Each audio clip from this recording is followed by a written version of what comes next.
I watched that Graham Hancock guy, the guy I like from Joe Rogan, the one who theorizes about the last ice age. Is he the Gugepli techie or something? Yeah, he is. He's got they gave him a Netflix show. Look at that, and I haven't listened to any of those. Dude, the Joe Rogan power is strong. Like it got that guy a Netflix show. He's got a big deal Netflix series. It's like, I don't know, 4, 5, 6 episodes. There's a lot of archaeologists already just shitting on it and being like, this is blasphemy. And then it's so funny because right off the bat in his show, in his show on Netflix, he's like talking about how archaeology tries to shut him down left and right, talking about how like they don't want, like, mainstream archaeology hates us. At every step they try to befoul us or whatever nonsense he says. And he's intersplicing these clips of the Joe Rogan experience and him talking to Joe Rogan, like in the episode of this show. But it's pretty good. I only watched the first episode. They went to, I don't know, some dirty jungle. And there was this like step pyramid thing made out of these sort of hexagonal rocks that are volcanic in nature, but they must have hauled them 500 miles or something. Seemed like a bunch of horse shit to me, but I was thinking that maybe the future episodes might have some more likely ancient. That seems fun. And you know what? Like in the field of archaeology, like if some guy was like, yeah, I'm a mathematician and everybody's doing it wrong, I'd be like, obviously you're a goof because all these other people have their maths. In a field like archaeology, I'm willing to believe this. Like this guy's at least right on a thing or two. Like they're archaeologists. Get real. There's so much shit you haven't found. You don't know the right timing. There was a story that came out a couple weeks ago where like a formerly like debunked Roman emperor who was a total myth. They found coins with his face on it, and they were like, "Okay, he was real." Like, okay, this guy was a real Roman emperor. We just found coins with his face on it. Like it previously thought to be a myth. Now, like to think we know like anything, like everything, I guess I would say, like that's crazy. Of course there's stuff we don't know. There's probably I really like the idea of those civilizations that predate, like that is cool, you know, the ice age. They go back to like I like the idea of, I don't know, people living in giant pyramids with infrastructure and technology, with like mammoths pulling their sleds and like worrying about saber-toothed tigers and shit. Like I like that world. That's a cool world. There was I've mentioned it before, but there's that awful movie 10,000 BC, and that's the whole premise. It's like Apocalypto, but time shifted bad. To 10,000 BC. Yeah, if you want to watch a great movie, though, that Mel Gibson's Apocalypto is always just the tip of my tongue when I'm recommending things to people. It's a good movie. I haven't seen Apocalypto. Like, I think I saw it in theaters, and then that was the most recent time I've seen it. Maybe I remember liking it, thinking it was really cool. Yeah, it's fun. It's really violent. Mel Gibson's, like it's about like the Mayans, the Incas. I get the Mayans and the Aztecs mixed up, but yeah, it's about those South American brown people and how like the narrative is that these guys are in like a small tribe and they're getting kidnapped and their village is getting ransacked by the people who live in like the big city where they you know, sacrifice people to the gods and have those giant pyramids and everything.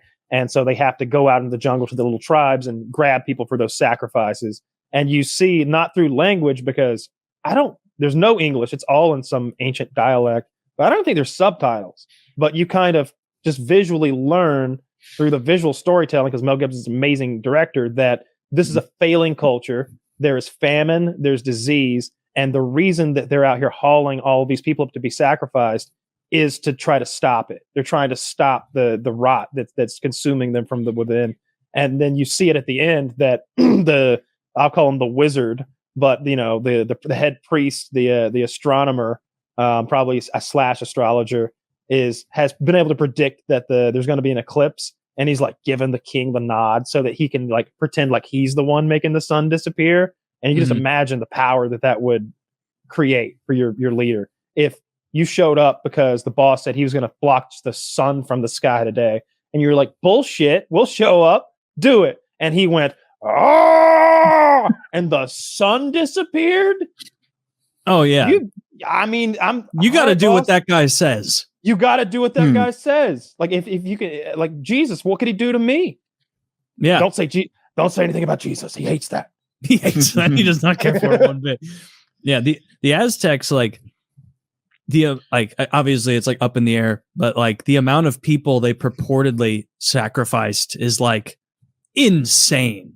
Like thousands of people a year are some of like the lower estimates. Like really, they set the human sacrifice. They were like, it was just another Wednesday. Gangbusters. Like they killed another Wednesday. They just sacrificed so many people in their, I guess, to their gods or whatever. I don't know anything about like the Aztec religion. Like their maybe mythology. that's why things went so well for them, Taylor. Yeah. Well, what Graham Hancock but you may not know this, Woody. It didn't work out. Like, you may not know this. I think Spain pushed their shit in. Like I think Spain showed up and was like, "Oh, like you guys are in Dark Age? Oh my God, that like like we've had gunpowder for like a real long time." Like Aztecs are like, man, we should have killed all the inventors. Yeah, we shouldn't have killed that guy who came up with that really mysterious shining bulb. Like, he could have helped. Like that was like a poor guy in history. The Aztec Ben Franklin. It's like, guys, great news. Then it just cuts to his head bouncing down stone steps. What's interesting, like the Romans had little steam powered toys, but they had no concept to industrialize steam power. You know what I mean? Like, and then there's been a lot of discussion. There's the whole YouTube channels that go on about it for hours about could the Romans have been on the verge of an industrial revolution 1,000 years before the real one? That's totally realistic. Yeah. Well, they break down a lot of reasons why the empire wouldn't have been able to support such a thing. Something about raw materials. No, but like if they had stayed, if they hadn't been like invaded by Germanic tribes and all of that. Well, I mean, eventually, yeah, but they, they already. Like what was to stop them from doing it then and there was the sort of the question. If they already understand steam power and the power of steam because they have these toys and basically like you put water under it and this little thing like walks around and spins and shit. And it's like, if you can do that, you make a steam drill to mine with and like any number of like locomotive type inventions. Yeah. Thousands of years or 8,000 years before. We did messing up my empires, but didn't the Romans like go into Europe and maybe have the resources they'd need? It was less about like access to the resources and more about the way their economy was set up, I think, and the way that an entrepreneur would not be rewarded for coming up with a new thing that didn't fit the mold of the empire. It's like, oh, you got a new way of look, everyone does it this way. They'd have been slow to change, or it would have been a difficult change. I can't remember exactly how he made sense of it, but it took him an hour and a half, and he called himself an historian, so I believed him. I would trust him. Hour and a half? That's a lot of time. That's a lot of time. A lot of ad sounds revenue. Like a motherfucker who can't explain how to rob a jewelry store. Yeah. We're like, Larry, tell us about the jewelry store. He's like, let me tell you something about the Incas. The human sacrifice that was going on there makes my crimes look mild. It's like, what are you talking about? So succinct, to the point, and full of rich detail, though, when it talks about like ancient Mesopotamia and their farming and agricultural techniques. He's just the silt boys, the silt from the Nile River Delta. You got to understand. You've got 20 million square hectares being condensed there. When it all dries up, it's the richest farmland on this planet. The Fertile Crescent, the Fertile Crescent. Yeah. Between the Tigris and the Euphrates, the birthplace of civilization. Taylor, I crossed the Mississippi River today. That shit is like dried up. There's a huge beach. It's like 30 feet lower than it's supposed to be. Yeah. Yeah. We've had like a couple days of like sprinkly, gloomy shit, but we have not had big rain in a while, which is unusual around here. Usually we get more. Do you need rain, or does it rain in like Minnesota or something, and that's where it comes from? Don't the mountains like melt and feed it? Like, I don't think rain is the problem. Well, the Mississippi isn't coming from mountains, I don't think. Like, at least in the U.S. From? It's actually a mystery. Doesn't it comes like is there a water? I don't know if I should believe. No, it's actually unknown. Yeah, the hole in the sky right below Canada. They kept trying to follow it back to the source, but they get distracted. They get lost. They get lost. All right. Well, let me guess where the Mississippi comes from, and I'm going to say it's the Great Lakes. I bet that has something to do with it. Yeah, I would guess. So we gotta figure out, where did the Great Lakes go? Maybe we can solve this. When's the last time either of you saw one of the Great Lakes? I've been a never minute for me. confirmed it. Actually, that's not true. I've been to Detroit, Chicago. Chicago. Yeah. Okay, yeah, That's the coldest. That's one of the coldest like things I've ever felt, was like the wind blowing up that fucking lake in Chicago. Lake I Itasca. think I was right. It does seem to originate in Minneapolis, Minnesota. Yeah, so maybe once they get more snow and it melts. Is it like a dwarf woman? Does it just spring out of the ground, or like where it appear? No, it really though. Like I followed it up on Google Maps to God damn it, Minneapolis, and it goes to the St. Croix Falls and kind of just starts there. I guess. Well, don't just use a map. Ask somebody. No, it says that Lake. No, you're right, Kyle. It's you're both right. It's from a glacial lake in Minnesota called Lake Itasca. Oh. And we need to pump some water in Lake Itasca. You know what? I bet it is anywhere. It's near fine. Flint, It's such Michigan. an ugly river. Mississippi's fine. Just like pump some water into there.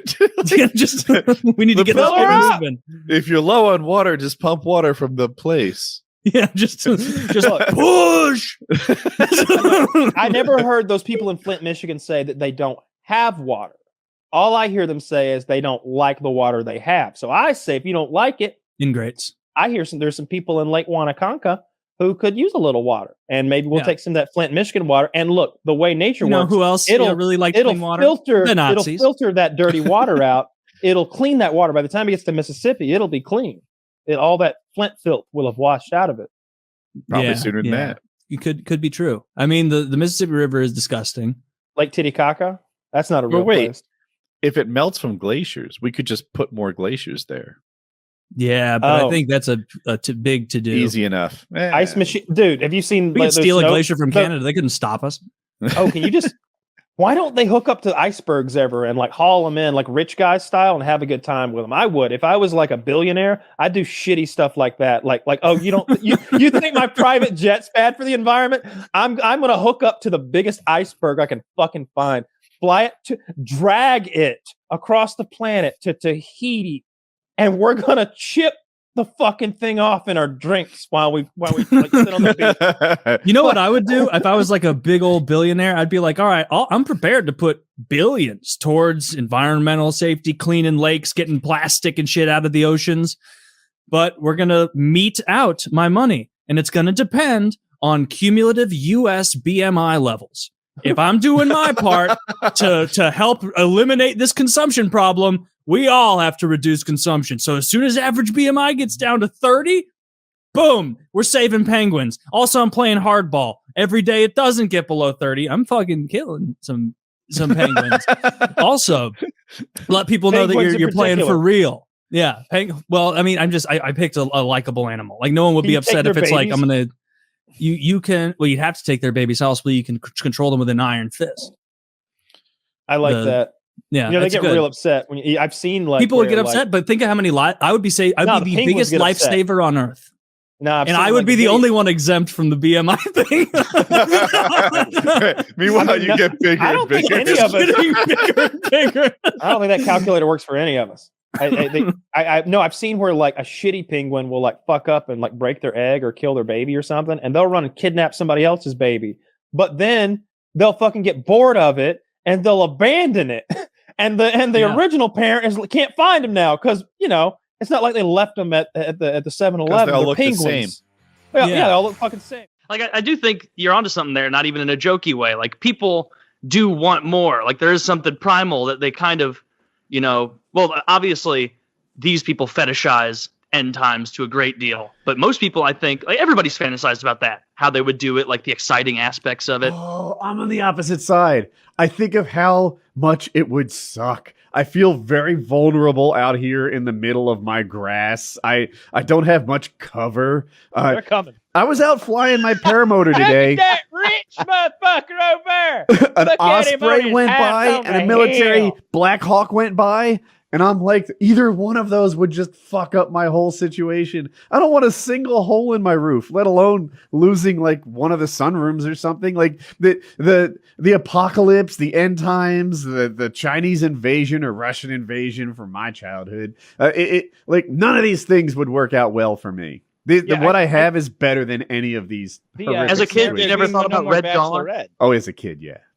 The scenarios that a lot of these guys lay out as like potential like doomsday type scenarios, or not necessarily that it's the doomsday where like nothing will ever recover, but that like this is a scary time that I'm preparing for, are things like a biological outbreak, something like that, or the dollar, or some sort of a financial attack, some sort of electronic financial attack, like making the dollar like worthless suddenly. So much wasted time and effort if money's suddenly worthless.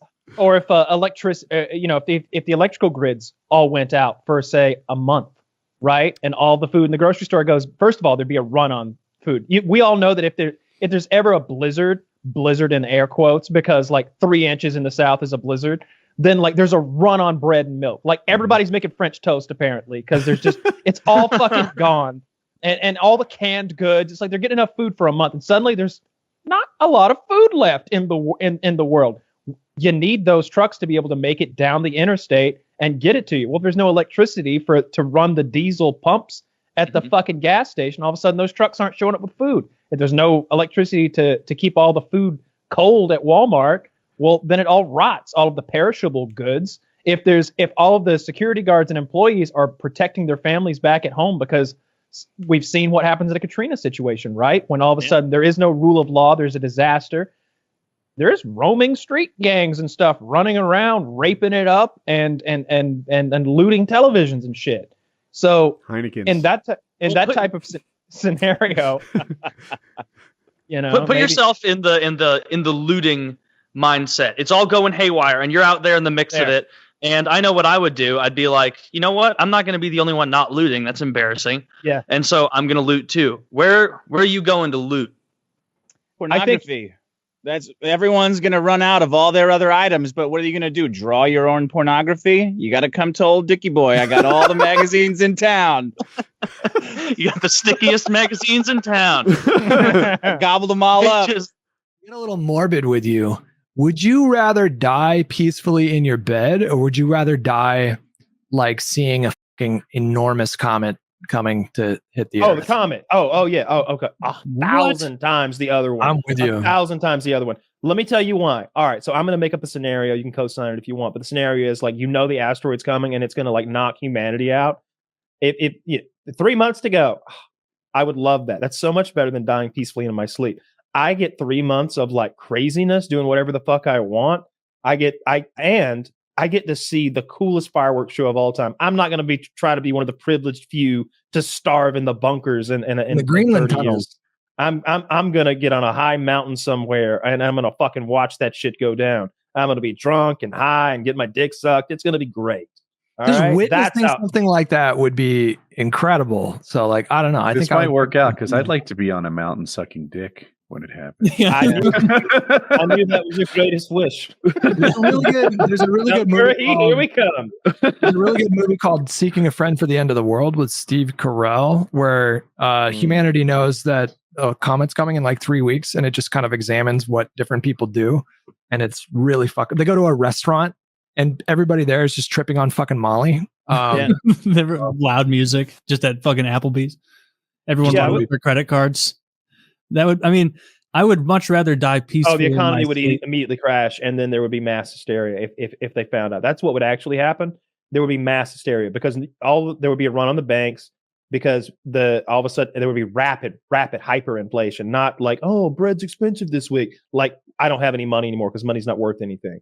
Why would there be a run on the banks? Because wouldn't money instantly become valueless? Because right away the banks would run on Walmart and Walgreens, and because to try to preempt what is inevitable, the governments would try to freeze the money in the banks, and it would get out that they were going to freeze that money. So people would say, "They're not freezing my money. I'm going to go get it," and then there'd be a run on the banks, and they would still freeze all the money, and then the economy would crash anyway. Would the government even be functioning at that point? Like, no, you'd have military outposts. It'd be complete mass hysteria. If everyone would melt down. Who is the government fighting? It'd just be the populace at large. And what are they fighting for? Bread and TVs, probably. And how long are those military men going to be following orders when nobody's getting paid? It's that episode of Rick and Morty. Yeah, it's that episode of Rick and Morty when he changes a 1 to a 0. That's what happens when the world ends in 3 weeks. I do think there'd be a ton of service members that would show up and volunteer to like keep order. No, they got Maybe families. initially. They got but, families. Yeah. And some of them We're all don't have going- like strong family ties. Then You don't they- think that they there might- would be people that would like be, now's my moment, I'm going to do the right thing. Like, I swear. No. Or No. people who would see an opportunity to be like, yeah, I can be a very brief window warlord. No. And you'd have like splintered groups of Everybody's gangs, going home to effectively. their families, and then they're going to do what they have to do to keep their families alive and well fed and safe, which means killing each other. So it's just going to be a shit show.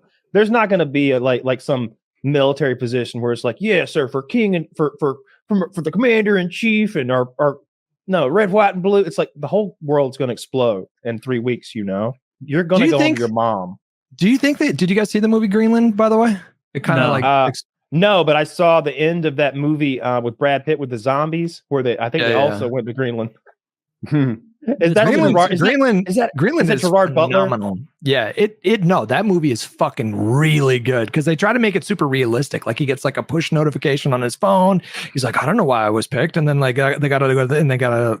Anyways, it's a really good movie. But if the comet was coming, would you fucking just full send and just do some heroin or what? Oh yeah, I want Molly. I do. I would If do there's all no the drugs. tomorrow, I just take too much Molly. I think I would take a lot of. I think I would get on all the drugs. I think meth sometimes if you're having fun. Like if I was doing like, I don't know, if I decided I wanted to go like do some skydiving or something, I'm gonna skydive on meth. All right, like if I'm gonna do an adventure shit, like if I've got a month and I'm gonna die in a month, maybe I knock out a little bucket list, and on there's some sort of adventure sport nonsense I want to do, or maybe I just go on some quick vacation to Hawaii, and while I'm there, they're like, oh, you can do this thing, and I'm like, there's no way I'm not jumping the ramp over that active volcano. Sure, strap me in. So because we're gonna die in a week anyway. So I would want to do shit like that on meth. I'd want to be like really fucking into it. First drug for the comet coming is weed. 0% chance I'm smoking weed as the comet is coming down. Not going to be chill. It's going to be like, No, oh, fuck, like when you smoke weed, you want to already be in a nice space of like relaxation. You don't want to be. You're going to be like, what if there's hell? Like, oh, I Don't really say that. beat this Don't whole say life that. thing up. Oh, why did you say that? Now it's in my head. Oh, what if there is hell? Oh shit, mushrooms. we messed up bad Oh, boys. big mushrooms time. could go real south. If Taylor, what can we happened to do? me You on know weed God, at right? all. You were baptized. Tell me what to do. I'm going to try and save you at the last You've minute. been washed in the blood of the Lamb, right? Come with me. I'll get you. Woody, the were you a kingdom. carpenter? Oh, Oh, I need an ark, Woody, fast. Yeah, life would get bananas with a A comet fireproof announcement. ark. And then, but that NASA would do their shit where they're like, a comet is whizzing by, a razor's edge from our or from our planet, and then you like click on the article, and the 9th paragraph is like a mere 2 trillion miles away, which in the space of space is actually right next door. It's like, shut up. Fuck you for that. Like that's so Trillions big. a lot. It's closer than that. It's I like think they one got of- me like in 2008 where they're like life on Mars discovered, and I'm like, oh. Every Click so on it, often and they're there's like, still there one. could be. This looks like it could have been a shape made by. You're so hung up Terra, on that whatever. one thing. I feel like you must have gone to school. 'Cause and they been got like, me. Everybody here, there's life on Mars. Everybody know. And somebody was like, no, there's not, idiot. And like everybody laughed. You bring that up every time when you shit on NASA. You're like, they got me that one time in 2008. Never again. They I'll got never me. believe science. Because I was excited to see the news, and then I felt so foolish when I opened it up and read it and was like, oh, so they fibbed to me. What's your money on for the apocalypse? Super volcano, comet? What do you think? Oh, like what do you mean? Like how humanity ends? yeah. I don't think we do.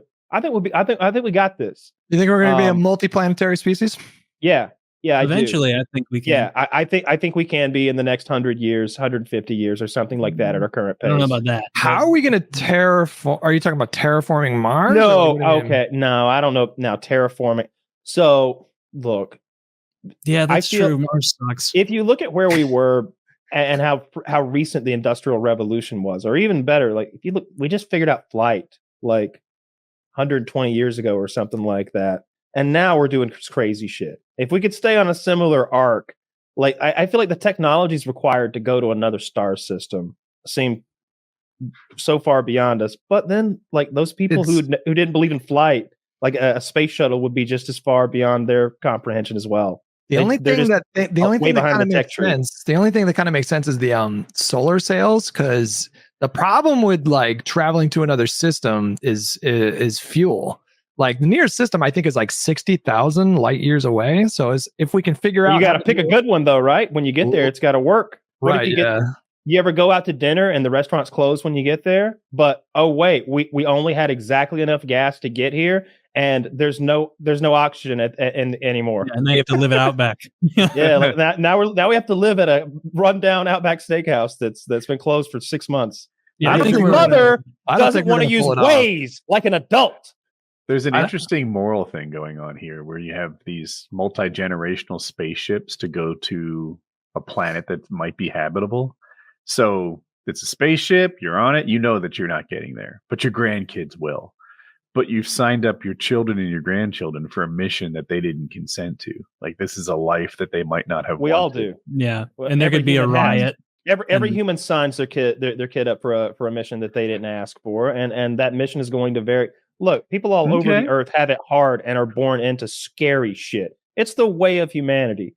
The way the generational ship should work, in my opinion, is you've got AI running the whole thing. Everybody is in vitro. They're fucking embryos that are going to be thawed out like Prometheus, exactly like Prometheus. Except there's no human. You can't freeze people. Wait, where's the wisdom come from if everyone's from the AI? From the AI. The baby just learned from the AI as they grow. Yeah, you'll have AI that teaches the generation of fucking weirdos. Oh, that's like the HBO. What was it? No, we'll give them the full Netflix catalog, so they'll be all going to be autistic. The new planet is going to be nothing but train sets, as far as the eye can see. but dude, let's not make fun of train sets. This is my next hobby, I think. No, they be people. I pray you did the train. And that way, you could like maybe get it to work if you knew where you were going and it was going to work. Other than that, though, like I'm not even talking about. I feel like traveling so slow is just silly. Like you've got to figure out another way to go. You got to figure out that thing where you like fold space and stick that pencil through that piece of paper. You know, you've got to figure that out. What if we can shrink people and make the Earth seem bigger? That's the premise of a movie with Honey, I Shrunk the Kids. I'm familiar. Well, that was an accident. The Matt Damon one. The Matt Damon one. Yeah, downsizing. So if you think about it, basically you pay this company and they shrink you down and put you in this tiny little paradise because it's cheap to make a tiny paradise. Yeah, you know what I mean? Like, a little pool, tiny mansions, tiny sports car, tiny beachfront property, and so your money goes a long way if you're tiny in the tiny world. I've never seen the movie. I felt like once I knew the premise, I'd seen the movie. You know what I mean? Yeah, there's probably not a lot more to it. I don't know though. Haven't seen it. Yeah, add that to the list of movies I have not seen. But yeah, I don't think we're going to another star system until we figure out another way of going that doesn't involve just like firing up some engines. I don't care if it's plasma or some sort of compressed gas or solar cells. If you're not going faster than the speed of light, then you're not getting it. It's also a funding way problem. faster. It's also a funding problem because like how are you gonna summon the political will to like raise funds for like like what he said, where you're sending like a fleet of 300 ships to like different systems or whatever that may or may not get there. It's like, well, we're spending trillions of dollars on this with like we're not getting anything from no it. guarantee of a payoff even for the people on the ship. You would have had to that's again why like if the goal just simply isn't colonization because this planet's going to fail, like if you can see the writing on the wall that like look the seas have become acidic. The algae doesn't process CO2 anymore. Like we're a dead planet. Like we'll never completely go extinct, but the idea of supporting more than 1 million humans, not on this rock. Like if that kind of writing's on the wall, then maybe they do that generational to another place with embryos. That seems almost sci-fi, but I know what you mean with like stuff we have right now seeming like sci-fi 100 years ago. But like as insurmountable as terraforming Mars is, like it seems more insurmountable to find maybe a marginally better Mars 1 billion zillion light years away. Well, we're going to have the telescopes are going to get better. I think so. Like maybe in 100 years, we can have like fucking 4K images of that system over there. And it's like, can we even see it accurately? They always say like that light from a star is like you'd be so seeing old. It's like you're 10,000 years ago or whatever. It's like, oh, this planet rocked an eon ago. Let's fingers crossed. Hope it's still that's how it works. You're looking at the light that left that object however far away it is in light years. So it's a risk no matter what you do. But with that James Webb Telescope, they can look at planets and based on the light that's coming off and what color they are, they can detect elements. They can because different elements are illuminated at different wavelengths, and they can see that there's planets with CO2 and oxygen and water. They can't tell like what's going on. And again, it has to be more than that, right? Like that's not enough. Like we act like Mars, if it just had air, would be okay. I don't think it has an iron core. I don't think it has like that magnetic field that shields it from radiation. I don't think it has like we could. I don't think we could even make the moon nice. Like making fun of creationists is fun, but my God, this place is kind of perfect. There's a lot of shit going right for this place to work so well for us. Do you guys ever stop and think? I think that there's probably life elsewhere in the universe. That's just my opinion. Do you guys agree with that? Yeah. Okay. So like, imagine. You don't think so? People out there. No, there's people out there like us. Well, it could consider like if there is, consider how astronomically lucky you got to be born a human being on this planet. First of all, you could have been born a fly. You could have been born a lemur, which that would be kind of cool. You could have been born like a single cell organism or something like that on any number of infinite planets or whatever. But you were born here at arguably the most interesting time in human history, where we're on the cusp of. You say that, but there's some otter people somewhere that live for 450,000 years, and because you know what I mean, and they're orgasming, and because they live that long, they're like, yeah, it's a long trip, but we don't get bored partying and fucking doing otter shit. Let's go. Their spaceship is just like a brook that runs. They're just chilling all the time. I think we might be the only thing out there. Everything else in space looks terrible. I believe looks totally inhospitable, vacuum of nonsense. There's nothing there because there's no sign there's anything there, right? Like the humanity is what 150 years from inventing. Is it a von Neumann machine, something close to that? The self-replicating probes, von Neumann device. Right. You build a probe that can land on some place with the materials to build the next probe. It does that. It self-replicates. Now you've got 2-3 of them. They go to another place. They multiply all over the place. It wouldn't take too many hundreds of years before these things are all over, casting a huge web of communication and just in exploration, yet it's not there. So what? We're alone. That's it. We're gonna come on. You know the answer to that. To that one is easily the dark forest, right? You love 3-body problem. You know it's the dark forest. By the way, like getting past this topic just slightly. The 3-body problem is that Chinese trio of novels that I believe. Wait, don't spoil it because there's a Netflix thing coming. So I won't spoil anything. I don't think. I know everything though. Okay. So I think they're really going to drop the ball. And let me just say this: knowing what I know about the story, I'm not going to spoil anything. I don't want to get into it. Like I don't like the story. Is what I would say. I don't think it's a good story. And I know the whole story, and I don't like the story. And I don't want to see a show about it. And here's the other thing. They're going to get eaten alive if there's not like 90% Asian cast. You know what I mean? Like people are going to give them so much shit for replacing all the Asian people, frankly, Chinese people with white people. This is Xi Jinping's social arm losing again. I remember someone said something about him finding out about Kung Fu Panda and what a global hit it is. And him be like, wait a minute. It's 2 of our national things.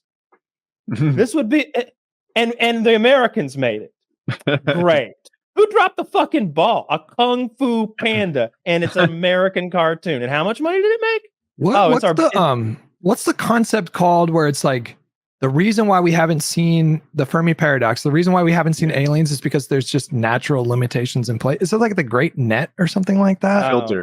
The filter, yeah. There's lots of filters, right? And that would prevent you. You know, there's lots of filters you have to get through to become some sort of galaxy faring race who's traveling around. We know so much less than we think we do. And energy and fuel is like the big. That's the big thing. I don't think I know much. Fair enough. Well, I mean, it's just common sense. Some of it, like you don't have to like travel the stars to understand like just how it has to go. Like if you're going to become a spacefaring, Like we don't understand like even physics on scales as big as the cosmos. I think I don't understand physics on scales as big as the cosmos. I think there's some people who have a pretty firm grasp on it, though. Irregularities aside, although this isn't a spoiler, they talk about multiple dimensions in the third body problem, and I found it interesting that they were like, sounds a lot like dark matter, doesn't it? And it's like, oh, I was like, it does sound like dark matter, like maybe there's lower dimensions that are invisible but still have gravity. Would be the idea. I've been watching this show called Preppers. Oh, it's called Doomsday Preppers. I think. Yeah, I know on those people. Netflix. I've seen and I had never really. I think I'd seen like a couple clips on YouTube, but the other day I sat down and I thought I'll watch one of these. Maybe it'll be funny. I watched 7 or 8 of those in a row, and it is the funniest fucking show because first of all, every single one of these prepping is an exclusively white people thing, I've discovered. There is not a single non-white guy on there prepping his farm for the fucking apocalypse. But another thing, these guys are usually between a line where you're laughing at them for thinking they're prepared, or you're looking at them like, oh my god, if shit goes down, this guy is the Negan of the new world. Like that level of shit. And I watched a couple different episodes that made me laugh really hard. The best one is in like South Carolina or Tennessee or Kentucky, somewhere in there. There's it was Georgia, maybe. There's a park called Deadwood, and it's like a reenactment of 18th century or 19th century kind of Wild West shit, where you can see cowboys do fake shootouts with the Indians, and you can see a cannon go off, and you can go into the old saloon and that shit. Yeah, and this is a real theme park you can go to, and it is interviewing the guy who owns this theme park. And right from the beginning, he's like, "Yep. So my family, we've had this theme park for many years at this point, and it was just 10, 15 years ago. I thought, I got to start prepping. And I thought, where better than to use my own business here as the prepping town. And so for the last 15 years, I've turned Deadwood into a post-apocalyptic fortress." Now, and I'm not shitting you. Watch this. This guy who owns a theme park, he was like walking around his restaurant. He's like, "Well, I got a little thing around here. You order 9 cases of food for the park. I take the 10th. I've got 4 years of dried food stored up in different places around here. I'll show you this one storehouse. I'm not showing you the rest." And then with the camera people, and then he'd walk around and be like, "You see over here? We got a little putt-putt course. What you notice about that right there? Nothing, right? But you stand right here, you crouch below this post and this wall. What do you have right there? Field of sight over the entire area of approaching the chain link fence we have. And so this right here, and you don't even know that this entire putt-putt course, reinforced concrete, bulletproof. You can hide behind anything on this course, and you will be okay. And so I have someone right here on hole 7, someone right there on hole 4, the entire east wing of this area covered by fire." And then he would go back and he's like, "The big thing I wanted to get going was my defensive cannon. It started out just being a cannon we had on site to shoot blanks to impress the comers. I realized soon after I can put BBs in there. And I've tested it. Now, if I have this pointed to the southern end of my park, it covers an area of 14 yards by 3 yards high. You know what that'll do to a man? Tear him right up, I'll tell you what. Tear him right up." And this guy, he was walking around his fucking theme park talking about how all the things he'd put in there. I don't know how. Yeah, look up Deadwood theme park. I don't know how it's legal what he was doing, because a lot of what he was admitting to was like just like stealing money from a business to store it away. But I guess it is his business, so he can do whatever he wants. But it was so fucking, and the whole time, like, he would say little fantasy things where he'd be like, "I've always loved the Old West. This is a pretty legit theme park. I told you, it's really legit." He'd be walking around in like the the old general store or whatever, and he'd be like, and you know what I really think? You know, I love the Old West. It's been a favorite part of my life for years. When it goes down, when the Meridian Midwest, when it goes down, I think life's going to return similar to the Old West. And you know what? I think people are going to be happier for it in the long run. And it was clear he's just living out a fantasy that it will go back to the Old West. He didn't even prep in the way most of them do, where they get high tech things. All of his like procurement of resources was 19th century Old West means. Oh, yeah. Like he built, and every one of these people calls their fort the Alamo. Every single one of these people, because the voiceover will be like, and Ted built this $3 million compound in South Texas, and he calls it the Alamo. And every episode that voice has to go, and he calls it, and he calls it, and he calls it the Alamo. Like they're all the Alamo. One of the guys spent, I think, $7 million building a castle. Like a full-on castle on a peak somewhere as a prep thing. And until this point, this was the first episode that changed the kind of candor of the show. It had been, all right, we're going to follow 3 different people, and then there's a score at the end that some expert preppers are like, here's your score on water, food, shelter, safety, and evaluate their like escape plan and things like that. They say when things go to, and they have a cause, right? I think it will be an economic catastrophe. I think it'll be a hurricane. And then they take that like possibility and what they would do about it and rate how well they'd handle their particular apocalypse. Yeah, exactly. So they'll be like, this guy, I think his thing was an EMP, where somebody detonating a nuke above the atmosphere and destroying all electronics or some such shit. And he, like early in the episode, he's like, yeah, well, I've gotten really into building this castle. I've spent, I think, about $2 million on it so far. And so I'm having my 10 kids up here today to, I want to see who I want to sign this off to when I eventually die. And this fucking cunt of a dude. I hope there's a reality show for his inheritance. He literally turned it into a reality show for his own inheritance, where he had all 10 of his kids come in, and he's sitting there like giving them solemn advice, where he's like, I've decided I'm not leaving very much for anyone in my will.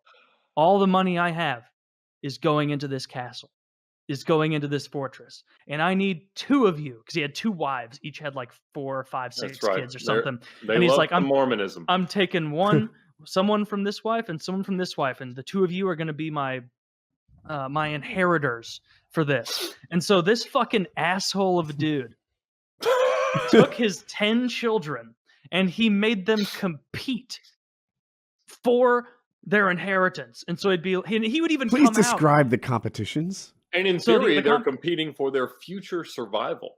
They are. Yeah, because not all of them are getting access to the castle. Right? And this is an enormous castle. It's way too big of a castle. It's literally all stone, because he's like, too big. Yeah. And so he has all of them come out there, and he's like, now, my oldest son, he is the oldest, but I don't trust him with a firearm. I think he's a little bit lazy. I don't care for some of his attitude, and so we'll see what he does today. And like he like showed a clip of his son like trying to shoot the gun, and his son being like, "Oh, I've never done this before," like being cutesy. And then it cuts back to the dad where he's like, "I was not impressed, not at all. He's not going to deal with that." Like his other daughters would come out, and this guy was trash talking his own children to the preppers camera crew. What we're talking about is this guy with 10 children built a fucking castle and then brought them out there, and in the middle of the preppers episode dropped the bomb of like, and now only 2 of you will have the rights to this castle, and you have to compete to get it. And he's this multimillionaire maniac. Is it like a shooting competitions? Okay. They're doing shooting competitions. They're doing like orchestrated counter assaults, where he's like standing in the back and he's like, Tim, Alan, rifles to the front, fire, back up. Alice, Susan, bows, and they're like shooting bows and arrows at these dolls and things. This guy's fucking insane. He's fucking insane. But you know what he's not? He's shit talking his own kids the whole way through on the private preppers camera. They'll like do something in front of him, and he'll come out and be like, "Yeah, Alice, honestly, not impressed. Not impressed one bit by my third oldest daughter. I thought she might have a better chance at this, but there's no way she's getting a piece of this pie. But he's not poor. No, he's inordinate. He built a fucking castle. That's what surprises. No, I've seen this show too, and it's usually people who really could use this money in a better way, you know, and a future that is more likely to happen. If you really have like $1,500 and you want to prepare for the future, go to community college, right? That will improve your future, perhaps. The rates on IRAs were looking attractive, but instead they're this like 9-inch gun on the front of the house, the trailer home, modular home, as I like to call it. It is going to pay dividends. They're investing in Connex boxes with like enough armor to hold back a 22, you know, and acting like those are that. only $1,800 a pop. It blows me away. And this future that they're preparing for, I always say this, is a fantasy. It's not a likely outcome. It's one that they'd rather live in that world. Exactly. The word is fantasy because they are fantasizing about this new world order where the currency they've chosen becomes primary. And I married into a family of these people. I don't know if I should be ashamed to say it. And you should talk about it thoroughly. I'll be happy to. I received as a marriage gift from the Latter-day Saints some beans and other things that did not make my last move, I'll confess. But you know, it's Hey, what box did we put the 8 tons of beans in? Yeah. Oh yeah. I threw all that out, baby. I'm gonna be honest. You're fine. I'm not worried about it. Absolutely. You threw away our 3,000 pounds of beans. But see, in the world of preppers, you're more accepted if you've thought of something else to prep for. Because if you say, all right, we're fortified against this level of enemy, and you come up with something like, well, what if they train the bears? Everybody else, oh my goodness, I've got to sharpen more sticks. And it's like, it's this kind of craziness. These Kodaks are smarter than they let on. That's it. They can use weapons. Absolutely. And yeah, I mean, it's a thing. I mean, certainly not anything that I spend any time on, but Mormonism in Metro Atlanta is quite prevalent, and they love some prepping. They love getting together and be like, "Have you tuned your ham radio today?" Well, no, but I literally drove up to one, and I had a CB radio on my Mercedes for the Cannonball, so to hear what truckers say about cops, and he's like, "Are you ready?" And I'm like, "Oh shit." Is that the code? Are you ready? Yeah. Oh, yeah. Absolutely. And but when they heard, when these guys hear the person featured in the show you watch come in, like, about 15 years ago, they're going to go, amateur. Dude, this guy wasn't even ready for Y2K. He wasn't even thinking about it. I was there. I had 2 drops of bleach in the bathtub. We were going to drink for days. I mean, it's that kind of thought process of like, you didn't prepare because, I mean, my father-in-law was ready for Y2K and probably was a little bit disappointed on January 1st, 2000, saying, man, I thought Will Smith was going to be the end of it all. But, it's like, it's not always I'm the way so proud of my family. You're totally right. Yeah. My dad he woke up the next day and he was like, everything's good, huh? All right. like no attention was paid to the prepper thing is totally a fantasy on behalf of, well, not necessarily a fantasy, because I won't say that something bad couldn't happen, and like if something shitty goes down, whether or not it's the EMP or some terrorist attack, you're still going to be happy you have 4,000 pounds of beans in the cellar. Right. But there was one specifically that jumped out to me as clearly someone fantasizing in this show, where there was this hick-ass country guy who had like his own team. I think like the 7-day Marauders or something, and he was like building his own team around this farm, and it was a really impressive setup. But half the episode was talking to this guy who lived in a city a ways away, and it was like, and he's like, yeah, I'm trying to join Ted's 7 Marauders. It's going to be hard. It's going to be tough. It's going to be even harder because my wife and daughter really don't want to do it. But I've already sold our home, and I've decided we're moving onto this guy's compound. And so the whole way, like, the wife and daughter are just not having it. He's like, this is pretty neat, huh? This is pretty cool. And they'll like go to the daughter in a private interview, and she's like, I'm gonna miss all my friends, and I don't want to go, and it's sad. And the wife's like, I know he's just doing this because he wants to take care of us, but I don't want to live on Ted's survival farm. It's not going to be good. So my friend Eric, he's his YouTube channel is Iraq Veteran 8888, which is not Heil Hitler.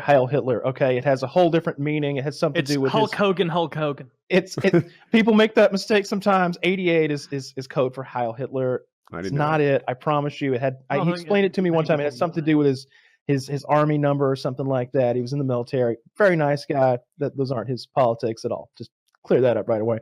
He was asked to do a TV show. I got asked to do a bunch of these silly TV shows, and we always turned him down. It wasn't enough money. It was too much time. It wasn't going to work.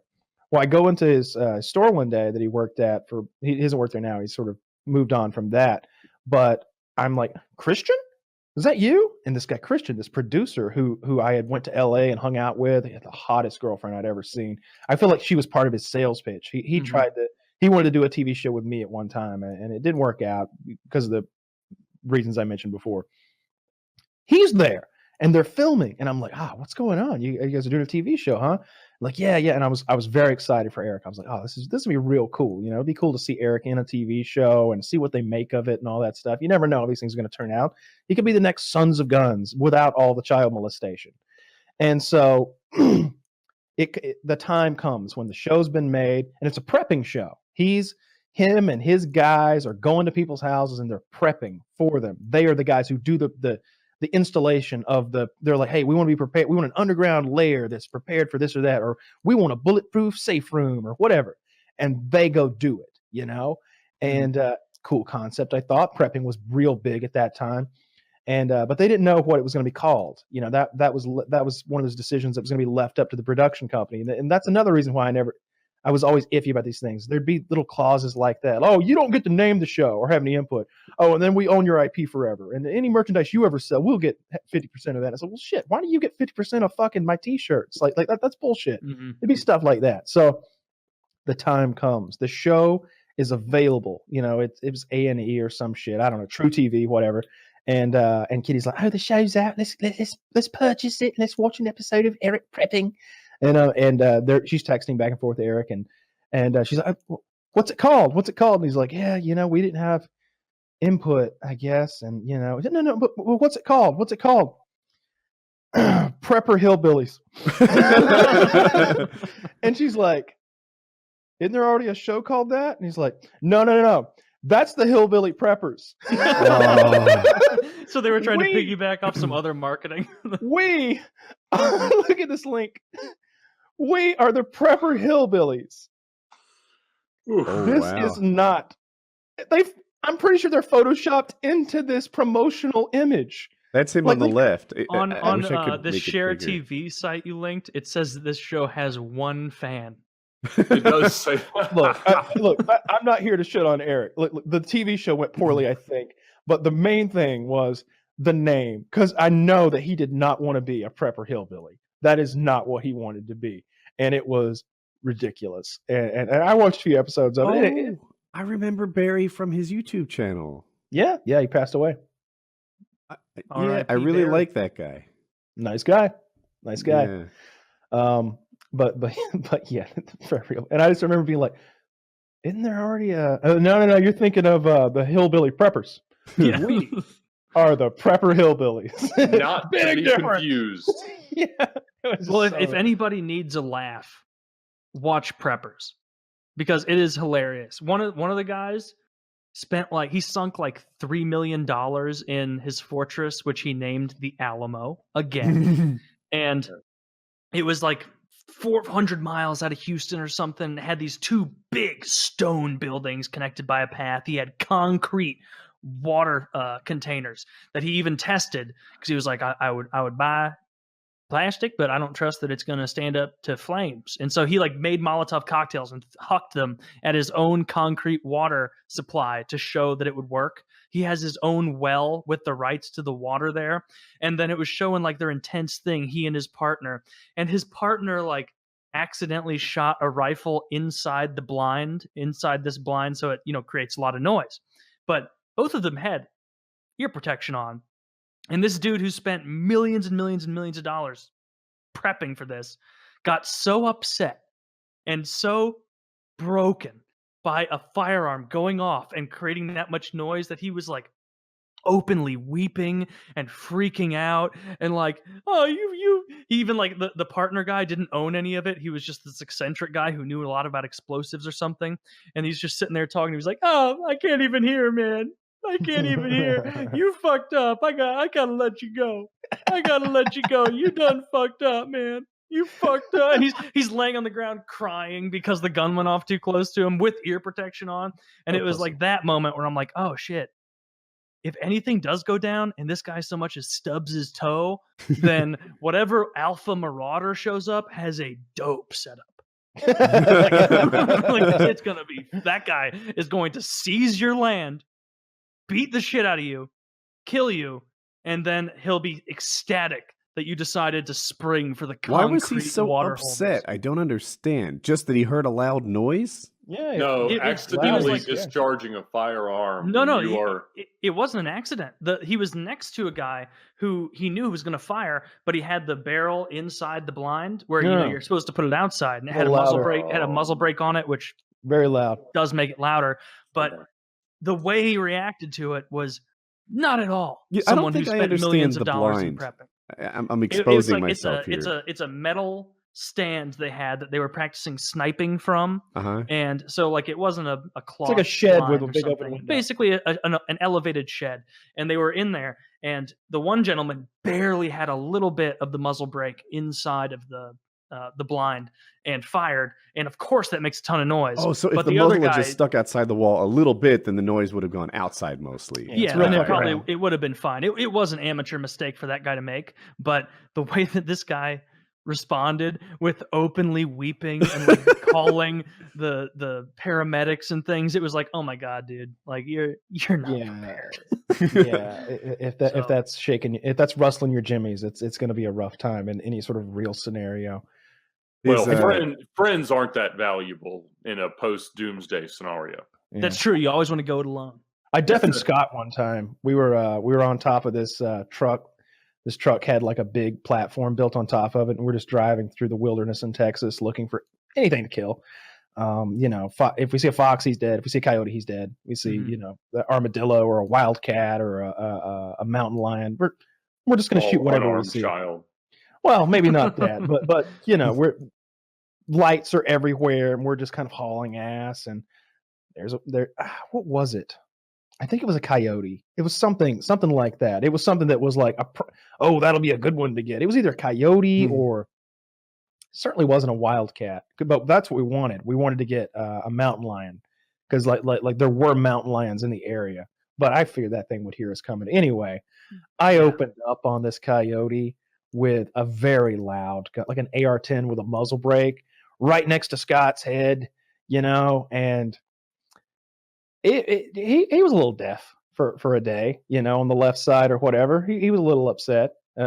Those things are fucking loud. They're so fucking loud. What was it exactly? Did you say already? I think it was a coyote. No, coyote. It's an AR-10. Like an AR-10. Like a 308 caliber. Do you think it was a coyote because you still missed? Yeah, I didn't get it. Okay. I didn't get it. Yeah. We're bumping along, and I just went da-da-da-da, and then there's just dust. There was just a vague movement in the woods. I fired. Yeah. Those were sort of the rules of engagement at that time. Like that. That's when it's a lot of fun. And the coyote yelled, "Stop, please!" I'm a person. And you said, "This is the slyest fox I've ever come across." Yeah, so that was my other gas mask. I carry one. I have a go bag in my car that I have with me at all times in case there's a dirty bomb that hits or something. Damn, you're prepared for the biochemical attacks. NBC CBR rated for nuclear fallout and stuff. Get your iodine capsules. iodine capsules. I got I've got 6 55-gallon drums of water. No, I got it. I got my ex used to work for a pharmaceutical firm. Got some other stuff. Dead. If there's an apocalypse, I want to die. I want to die early. Really? No, there's not a lot of happiness that happens afterwards. I'm looking forward to it. When the world collapses, I don't know. I don't think I'll do well. Everyone imagines they'll do well, but some gang of guys like Wolf has been preparing, and they're gonna be rolling down the street as you're like counting the number of cans of ravioli you have. I feel like I just need to find that group, and they'll be like, "Are you FVS Russia?" Kill him and go to his house. I know he has guns. You have a lot of guns. I'm very popular amongst right-wing militia groups. All right, yes, I think I'll do a-okay. That could save you in the end. Yeah. I'd be like, "Can I hang with you guys? Hang with us. Can we make him like Colonel Connor or something? It has a ring to it. Like, I think I'll be okay." Dude, I got it all. I've been doing that. I've got generated. I've been doing that stuff since the '90s blackout that hit East Coast. Wow, you're ready. So before, like, what kind of like you have MREs? You may have just said a minute ago, but I didn't hear. Yeah, I've got a few. A lot of MREs I don't trust because they don't last long term. I just keep rotating certain food sources. I got obsessed with this YouTube channel that like reviews MREs. Yeah, and he makes them seem like delicious. He's like, "Oh, we've got a 1986 Czech Republic fucking like MRE. This is the MRE that they gave to the pilots. And you'll crack it open, and it's like all sorts of disgusting shit, you know." And he's just like, that's got a nice smoky flavor. And I'm sitting there like, does it now? I'm hungry watching this. It's like sitting and watching someone like a Food Network or something. And next thing I know, I'm on not even Amazon. I'm on eBay buying like European MREs from like the early 90s. None of them are good. No. They're all awful. Yeah. Just disgusting. I did end up with I've still got a case of American like current issue MREs. Yeah, but, the overpriced stuff.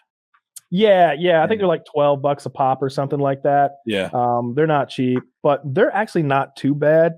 I think maybe like there's some sort of like cheesy chili macaroni or something like that. Yeah, you can get like vegan stuff now and everything, man. Yeah, they get like vegetarian pasta, and some of those are like anything that's like noodles and like tomato sauce. Yeah, they have that figured out. Basics, yeah. But if you try to do like an MRE hamburger or an MRE hot dog or anything, that's no good. The thing is, though, you gotta think of it if you're at a point that you're starving so badly, you're not gonna care. No, about the thing, right? Like, no, you wouldn't care. And from what I've learned from experience, you don't want to get stuff that tastes good in your storage because people are just going to start eating it when they don't need to. You know what I mean? Like, it works for a diet, you know? You just want to store some dry oatmeal. Yeah, because it's like the pantry's running low. The kids are just going to go downstairs and get the food that they like in the emergency supply. In the early days of the coronavirus, like somebody was making the point about like what happens if like the gasoline gets shut down. Like, what if the guys who like run the oil fucking systems like are all too sick to work or whatever? And I did go get like, I don't know, less than 10 pounds, but more than 5 pounds of rice and dried beans. Yep. But people don't understand how weak or how independent the system is. Like, grocery stores only carry enough food for 72 hours. So if, say for instance, the trucking industry stopped, they'd run out of food in like 2 days at most, 3 days, because everyone's gonna be rushing out getting food like crazy. Look at how fast everything emptied during the beginning of COVID. Look at how fast the shelves emptied. If that happened like on a long-term basis, oh my gosh, it would be insane. And you think, and it's funny because I talk about this and I was like, people think like, oh, you know what? It wouldn't be like the movies. People aren't going to attack each other over, when shit hits the fan and stuff. Are you crazy? Have you seen how people act during a Black Friday sale? And that's over a TV. How are people going to act when their kids are starving? Like, and we're so far away from that third world mentality. We're so first world that we can't even envision what it'd be like. Like, we don't.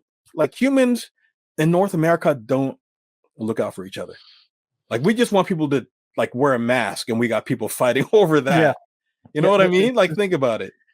I feel like you're onto something. The mask thing to me, I'm sorry if I could. It's like the downside of wearing a mask is you wore a mask when you didn't need one. Yes. The upside is you've saved lives. And to me, it's just a no fucking brainer. Like these conspiracy theorists who were like, oh, this and that about the virus, it's not even that dangerous, etc. And I'd read that and I'd be like, like it does seem like a healthy young man like myself would be okay. I get that. But like, what is at stake here? Me putting on a mask, like I don't know about y'all, but I've got a super comfy mask. I got one of the ones that's like a neckerchief, like it's like a stretchy like pantyhose type thing that like comes up. First of all, everybody looks better in a mask. Second of all, like I feel like it's almost like wearing sunglasses around other people. You like don't have to deal with them. I can kind of like I can kind of go to my own little place. So when I walk into like a pharmacy or something, now I was in the pharmacy a couple days ago, like 15 people in there waiting in line. And I got my fucking mask. I'm like a bank robber. I even said that when I got up there. I'm like, if I'd walked in here 2 years ago with this, you'd have called the cops. Because I got like the full like thing up covering half this much of my face. Yep. And then I got my like sunglasses on. I don't mind it a bit.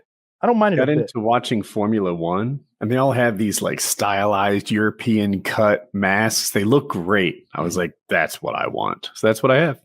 But as Kyle was saying, how little does it take? How little does it take to look out for other people?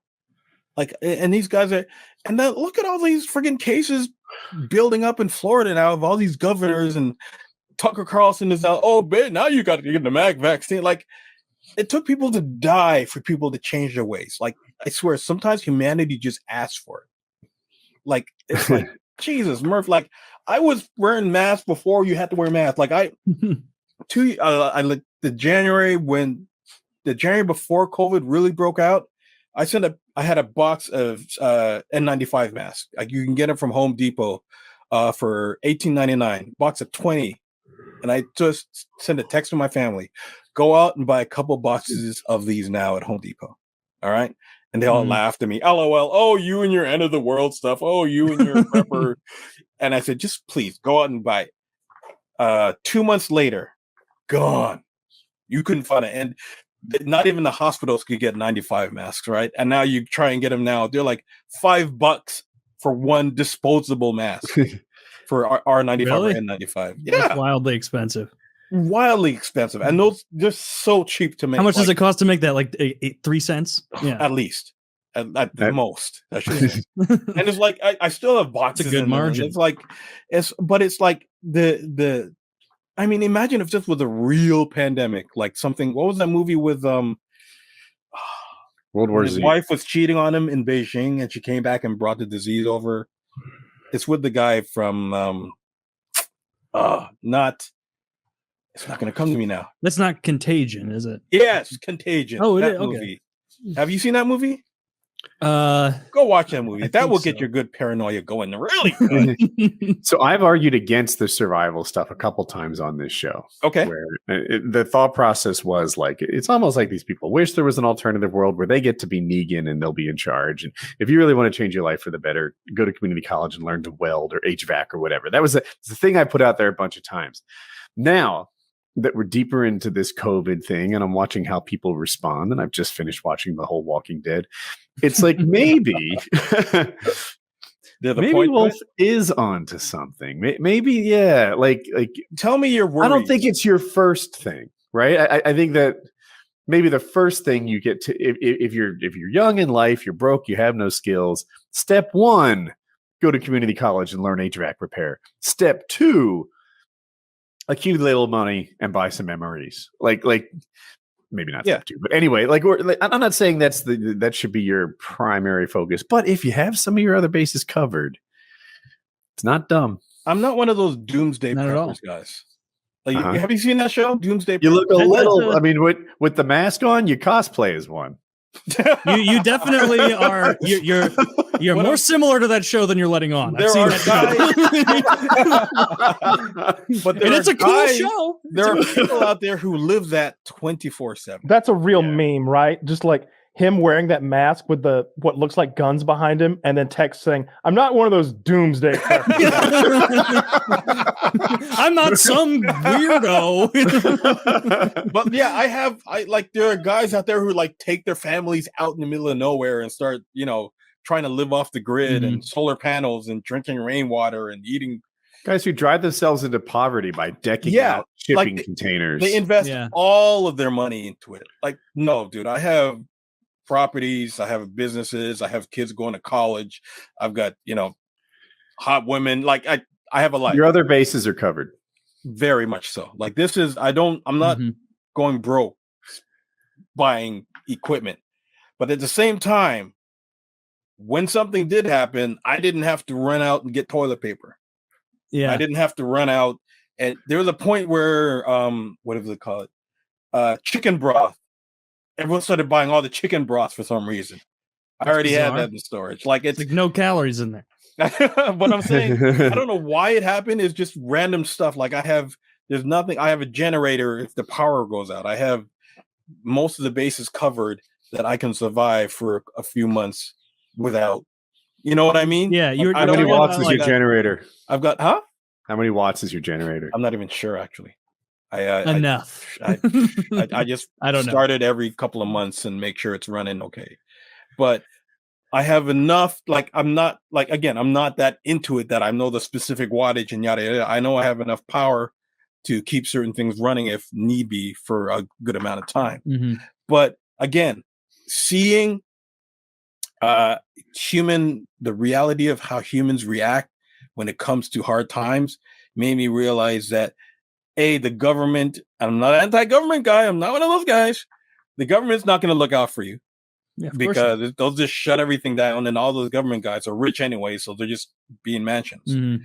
And it's how many movies have you seen where the government just shuts down and people go crazy? It's like that's a human condition thing. It's not like people are not going to be singing Kumbaya and around campfires as the zombies are coming. They're going to be like trying to take each other's food. Yeah. And well, that's what every zombie movie is about. Every zombie movie has the like undertone of like it's not the zombies that are the number one thing to deal with. It's the other people who are going to be trying to steal your generator and take your food and pilfer your toilet paper. And it's you were talking about true doomsday preppers. Like the way you said it is 1,000,000% true, because there is no middle class prepper on the planet based on that show. It is someone who has $30,000 to their name and built something that's not, I wouldn't spend a weekend there on a bet. Yeah. Or there are guys who are multi-millionaires and took like a little piece of their fortune. One guy built an actual castle. He's like, I want to be able to survive, and I also love the Middle Ages. So I built a castle, and he has his like 9 children come there and do a contest. And of like a survival literally like handing them bows, like, what I've taught you. I can't leave this to all of you, and some of you don't take it seriously. So we're having a competition to see who will get left this really valuable piece of land with this goofy castle on it. And it's like his kids competing in like archery, and some of them are like over getting talked to by the camera, like, this is fucking retarded, man. I don't want I don't even want it. And then some other ones are like, yeah, I want the fucking castle. I could sell this for like $4 million. You know how much land is on this? We have a lake, moving water. There's well water. We got everything. Yeah, I can sell this to some, land settlement company. But it's like that's what it is. It's like again, like it's just basic survival instinct, I guess. But I don't, especially when I have kids, I want to make sure they're okay. You know what I mean? Like when you see all these survival movies, 99% of them are a guy surviving on his own. What? One movie that struck me was, it's not going to come to me now. The movie with Brad Pitt and his family and the zombies came. Oh, that's World War Z. World War Z. That was the first movie that really took a guy and his kids and put him in that scenario. And I was like, holy shit, could I survive that? With everyone thinks about it on their own. No one thinks about it. No, he survived like 4 plane crashes in that movie. That's true. He should have died. Yeah. That was stupid, but I'm saying it was like an RV with the keys in it just when he needed it. Just when he needed. Yeah, I know. I'm not saying it was great. But I'm saying he escaped Israel at one point. that scene was so cool, though. That scene was so cool. Escape from Israel. Yeah, but Like I'm Escape from saying Las Vegas. I'd play that like, game. if people don't take it seriously, and people are freaking out just because they have to wear a mask, and like I said, if food ever runs dry for real, you're gonna see some nasty stuff from humanity. If the internet ever dies, if there's one EMP and there's no way to talk to each other, and there's no government to tell you what to do, and there's no radios, maybe ham radios, but if like one good EMP dirty bomb sets off after some guy from Afghanistan comes over, sets it off, people will like just go crazy and start stealing stuff from stores and take this and take that. And I mean, I taught my kids how to use my bolt action 308 the other day, and someone was a little worried about it. Are you crazy to me? Like they learned how to use my AR the weekend before that. Yeah. And go, how many kids don't know how to actually safely operate a firearm, especially in Canada? Actually, the States too. Most we have 4 years old already. It's time to learn. It depends on the state here. Like every single person I knew being from Missouri, they learned how to shoot guns when they were younger. But like friends from even Colorado, California, they're like, wait, what? You were a child and they gave you a gun? It's like, yeah, my grandpa gave me my first shotgun, a 20 gauge when I was 6. Yeah, but I lived in New York for a very long time. Nobody knows how to shoot there. Very few know how to shoot there. And they're also or not all, that's not a fair generalization, but like so many of them treat guns like they're just gonna go off being around it. Yeah. They're like, this is intrinsically dangerous. Fear. It's like, literally no, it's a paperweight until you pick it up, and then you need to have the right. It's either that. I've found like people who are from areas that aren't big on guns, it's either like don't even want to touch it, don't even want to like be around it, which I would prefer to the other kind, which is like does not treat it at all with the reverence that it deserves, where they're like, oh, we're just goofing around with guns, like we're like a bunch of dumb rednecks, aren't we? And it's like, well, you just barrel swept 4 people, you fucking cunt. What's wrong with you? Like, this isn't a joke. Like just because you think like some hillbilly this is just you think it's a hillbilly thing doesn't mean those hillbillies are going out there like yeehaw, like shooting each other. Like they're all being careful. Yeah. Or they're dead. And Canada, it's like there's no, I don't want to say there's no need for guns up here, but the crime, like if a lot of Americans don't know what it is like in Canada. Like it's so like I lived in New York and chose to move back up here because it's so much more peaceful and less racism, and the healthcare system is so awesome, and you don't have to worry about anything, right? And but the thing is though, like if I was a gangster, I would take my crew and move them up to Canada because you could take everything. You know what I mean? That's where so many mob movies have done Nobody that. has guns to protect themselves. Police are completely, like if you're ever a Joker and came up to Canada, it'd be a field day. You know what I mean? And it's like there's no protection of any kind because we're so used to. I mean, we have a few shootings here, but it's only people who like guys who are selling drugs who shoot each other. We don't have school shootings. We don't have random shootings. We don't. Once in a while, we get some crazy person to run people down on a truck on the sideway or something like that. Yeah. But they're so spoiled here that when I say I know how to use a firearm, they look at me like I'm the full-on crazy doomsday prepper just because I know how to use them or because I own one. So it's so far removed up here that I'm going to be an alpha if anything should really hit the fan up here. You know what I mean? So it's like it's scary, but what do you got to think about? And you have I mean, you've been on that property for a while now, but you got the land and the resources to be able to accumulate a few things. Don't go crazy, but just think about I've got 2 generators and I don't know how many guns. So there's but you need to eat something, man. The most tempting thing about Canada, neighbors. One neighbor grows food. I wonder how many guns he has. Not enough. You only need one. It's what 3 I'll let you live if you keep growing the food. Only survive, what is it? 3 days without water, 3 weeks without food. Yep. And there's I think it's 3 minutes without air or something like that. But it's 333. It's like sounds about right. And it's like a gallon of water a day per person. Yeah. At least if you're that's marching just around. a drink. That's not Yeah. even for washing and stuff, right? So it's like people don't think about these things, and like Lord forbid that. Remember, if the power goes out, water goes out because the water is pumped by the power. So you know what I mean? Like people don't think about stuff. How does your water come, Woody? Oh, we have a well. The generator can run it. Okay, there you go. That's nice. That's very well. It's still ran by the power, though. Yeah, we're coming to your place. I mean, if I had to pick another country to live in, I guess you lower a bucket down. Now, is it the kind of well that's like drilled or bored? I actually don't know. Could you lower a bucket in it? Yeah, I'm not sure. There's a concrete thing on the hole, Is and it I like don't move is it like this big around? Yeah, it's like a manhole cover sized. Yeah. You could pop that off. So I don't know what's under the cover though. For all I know, it's a manhole sized cover and a 6-inch hole. Well, no, you should find you out. wouldn't expect that. No. You pop that cover off. You can see all the way down to the water. You could lower a bucket in there. I grew up with a well. Like go that. Look. Okay. Yeah. Both kinds. Or figure out at least a hand pump system, like one of those. You know what I mean? I don't know how deep it is. I know there's a lot of flow. I'm just suggesting, like you don't you don't kill 13 people with a shotgun in a quick period of time. I disagree with that. If they're hurting them like cattle, boom, boom. If you have a nice pump shotgun and you remove the plug and you've got like 6+1 or whatever it can carry, that's a lot of damage. Right. But he had a lot of guns. What I'm reading here is the weapons found at the school include 5 pistols, 1 rifle, and a flak jacket. Okay, so the jacket was outfitted with the jacket was outfitted with steel plates and held 5 magazines. Damn. That's a plate carrier. Okay.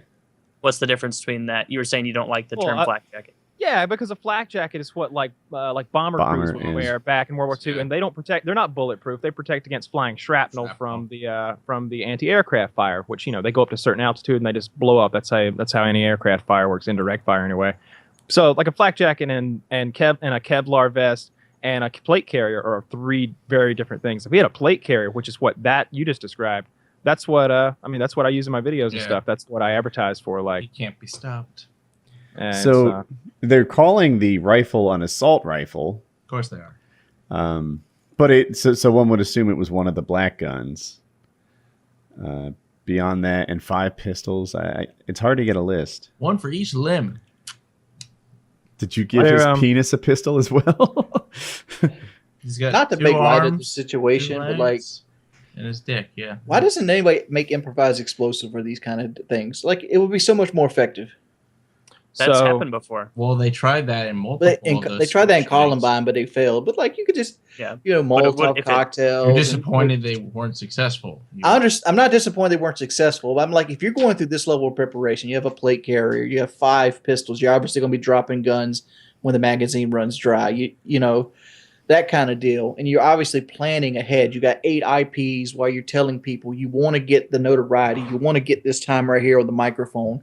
Well, if he was doing the whole, asking a question, which this is the first I've heard of that, then it wouldn't make sense for him to use a bomb. Also, as far as like the legacy that I'm sure he wanted to maintain from doing this, it's a lot more impersonal to just blow something up than to go around and as the person. How'd he die? Them. Did the police shoot him? No, Did he's he shoot not himself? dead. He was in the custody, right? Yeah, he's gonna probably get the death penalty, hopefully. I thought he got killed yesterday. No, he went into custody, I believe. Tyler, I don't know very much about the guy. I've noticed that I'm sure a quick search would answer this question. I've noticed that they're focusing a lot on this this one guy who tried to stop him that charged at him and got shot 5 times or whatever. I put Oregon shooter dead. The first thing CNN, Oregon shooter gunman dead after college rampage. Oh, yeah, he's dead. He's dead. After Sandy Hook, I went and bought an assault rifle because there was a lot of talk of them getting banned, and I kind of wanted one before they were banned.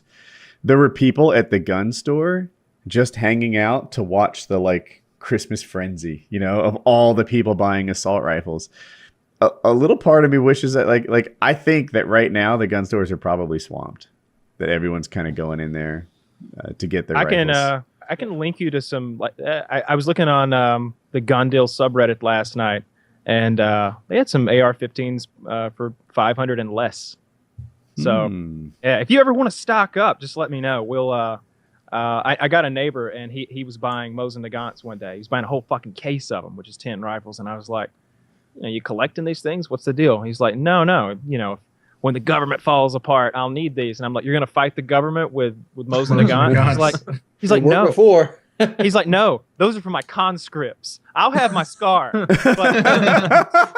But anybody who needs a rifle and wants to work for me, they get a Mosin. And I'll have me a whole squad of guys. He's like, I got 85 of these motherfuckers. You know my team, and he did. He's got the bayonets and everything. So he's ready to arm up a whole regiment of guys. They're the first battalion, also known as cannon fodder. Yeah, absolutely. Yeah. That must be what he falls asleep to every night, is just fantasies of like, oh, when it all comes crumbling down, who's going to come to me first? Kyle. Maybe an attractive blonde. Yeah, I look at those people the same way I look at Christians. Like, they're always ready for the apocalypse. Is he thriving in this world? That guy? Yeah, he's a sergeant in the police force. Somewhere. Because sometimes I feel like the people that are anxiously awaiting for the apocalypse, for the fall of the nation, for the government to collapse, the $4 quadrillion global economy to come just vanish into nothing. Oftentimes, they're not really killing it right now, and they think they do better in this imaginary world. Not the ones who are the best at it. There's this whole, the whole Doomsday Prepper show alone. Those are not broke people. They're very well off. They literally have like another house they go to for this. Yeah, they build underground cities. There are the crazies that like, anti-government this, like Fight Club type people. But those that take this shit very seriously, like the guy buying cases of guns, they're well off. It takes all kinds. I know guys who are multi-billionaires, and their preparation for really any kind of disaster that in which they'll need to take care of their safety personally. Let's just leave it at that. Whether it's a government takeover or a government collapse or an invasion of the Chinese and the Mexicans banding together, or whatever. Like his preparation is extensive. There's underground reservoirs. There's the full lockdown mode. There's multiple 50 caliber machine guns around. There's a sniper tower. He's fully independent with all of the necessities like electricity. There's oxygen purifiers that'll pump the air underground to where the bunkers are. Like, there are people who take it very seriously. Do I have the guy right? No, absolutely not. No. I got a question about this. It would take 100 of that guy to equal this guy's worth. Like, okay. Yeah, that sounds like a lot of money. I got a question for you, Kyle, since we're on bunkers. I've always wondered this. How do you stop somebody from stuffing like a potato into your oxygen source to get you out of the bunker?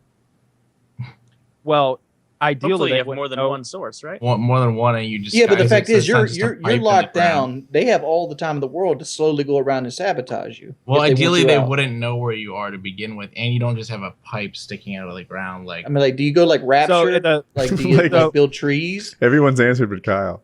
I know. The only one who knows. So a lot of preppers. The idea of the bunker isn't like a fortress mentality where like, you'll never get me, I'm down here, because that shit doesn't work if you think about it. They'll just wait up there till you starve. The idea is to survive, a bombing or a fallout or something like that, or to protect your goods and stuff. It's really a hidey hole more than anything. And your air supply can be sent pretty far away, and you can use boosters to power that air and circulate it appropriately.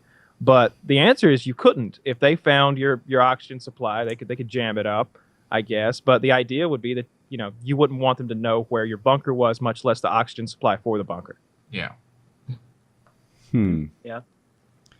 But yeah, I've thought about how long I would survive in like the apocalypse. Like, even if I was really outfitted, I would only last until I ran out of contacts, and then it's like, well shit, because I'm like legally blind. I can't see anything. By the time you get here, I'll be governor of a pretty large area, okay? And my conscripts will be on the lookout for an owl-like man. They'll bring you to where we've got sort of a Thunderdome situation. I'll be walking through the woods. Yeah. What's the deal? Face the wheel. In Georgia, and just hear loud whoos, whoos, and then you'll come out from behind a tree. It's about time you arrived. I don't. It's hard for me to gauge how I do well in an apocalypse situation. In some regards, a lot of my skills are only available in this fully modernized world, right? Like, I'm pretty good with computers. I'm pretty good with the internet. All that shit will be worthless. But I've got some other skills too. People Swimming. might value. I was thinking the construction stuff, the woodworking, etc.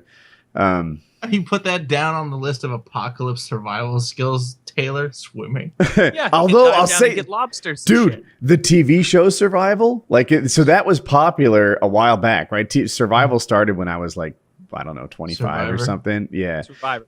I'm saying it wrong, but Survivor, the TV show, in those first episodes, I'm like, dude, I would fuck everybody up in these swimming challenges. Like they had to go to the bottom and get a ring, and they can hardly hold their breath and go down 12 feet. Like, you ridiculous fucking rocks of people. You are horrible at this. They have to like go 30 yards sideways, and then and they're all exhausted and ruined. 30 yards. There are episodes of Survival where I would be a total ace in the hole in some of those challenges, even today.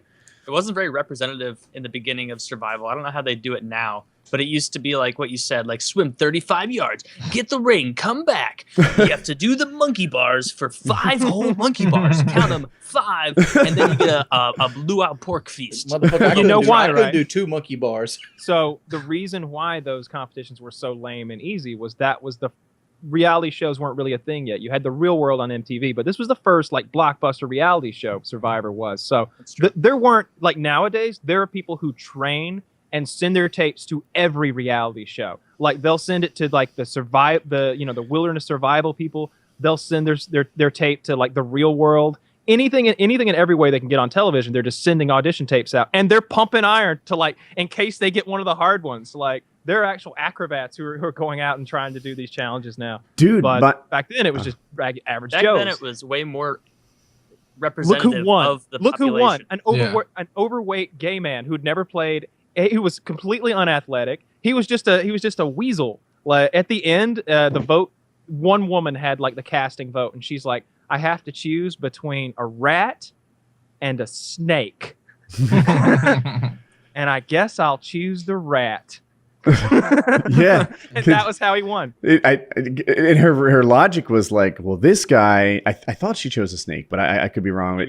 But like this guy's a snake, but at least he's like an out snake, and the snake is there to bite you. This person pretends to be your friend. She's the weasel. She's that, and I'm not going to let her win. So he chose the one who was more like outgoing about how he was there to fuck everyone up. So that guy's name was Richard Hatch, and he won the $1 million. Didn't pay the taxes on that money and had to go to fucking jail. Yep. So it ruined him. If everything comes crashing down and you got your own little fish hatchery, yeah, you're good as long as you don't get sick of fish. I don't value the disaster recovery. I'm sorry, the disaster planning very much. I feel like a lot of times it's people cosplaying or wishing for apocalypses that aren't thriving in the actual environment we live in. Well, Wind Lagoon's big into that. There's different flavors of those guys. I've seen guys who think of it as like cosplay for real. They're like, look, I know, but let me have my fucking bulletproof vest. Yeah, Dude, let me it's do my fucking hobby. cool. And there's guys who are like, all right, if that's your attitude, Kyle, then when the big ball drops, best not see you around the perimeter. That's all I'm saying. It's like, oh shit, he means it for reals. And there's everything in between. And I don't know what would happen that would throw us into that. That's so likely that we need to prepare for it. An EMP is the thing. It's like we're preparing. Well, those don't like shut us down forever. It's solar flare, whatever that thing is that fucks everything up for a long time. Even that, it messes up stuff that's here right now. We if anything, the economy improves because of all the shit that needs to be made and all the people. We need like when the 10,000 forest burns linemen. down and it comes back so green and perfect.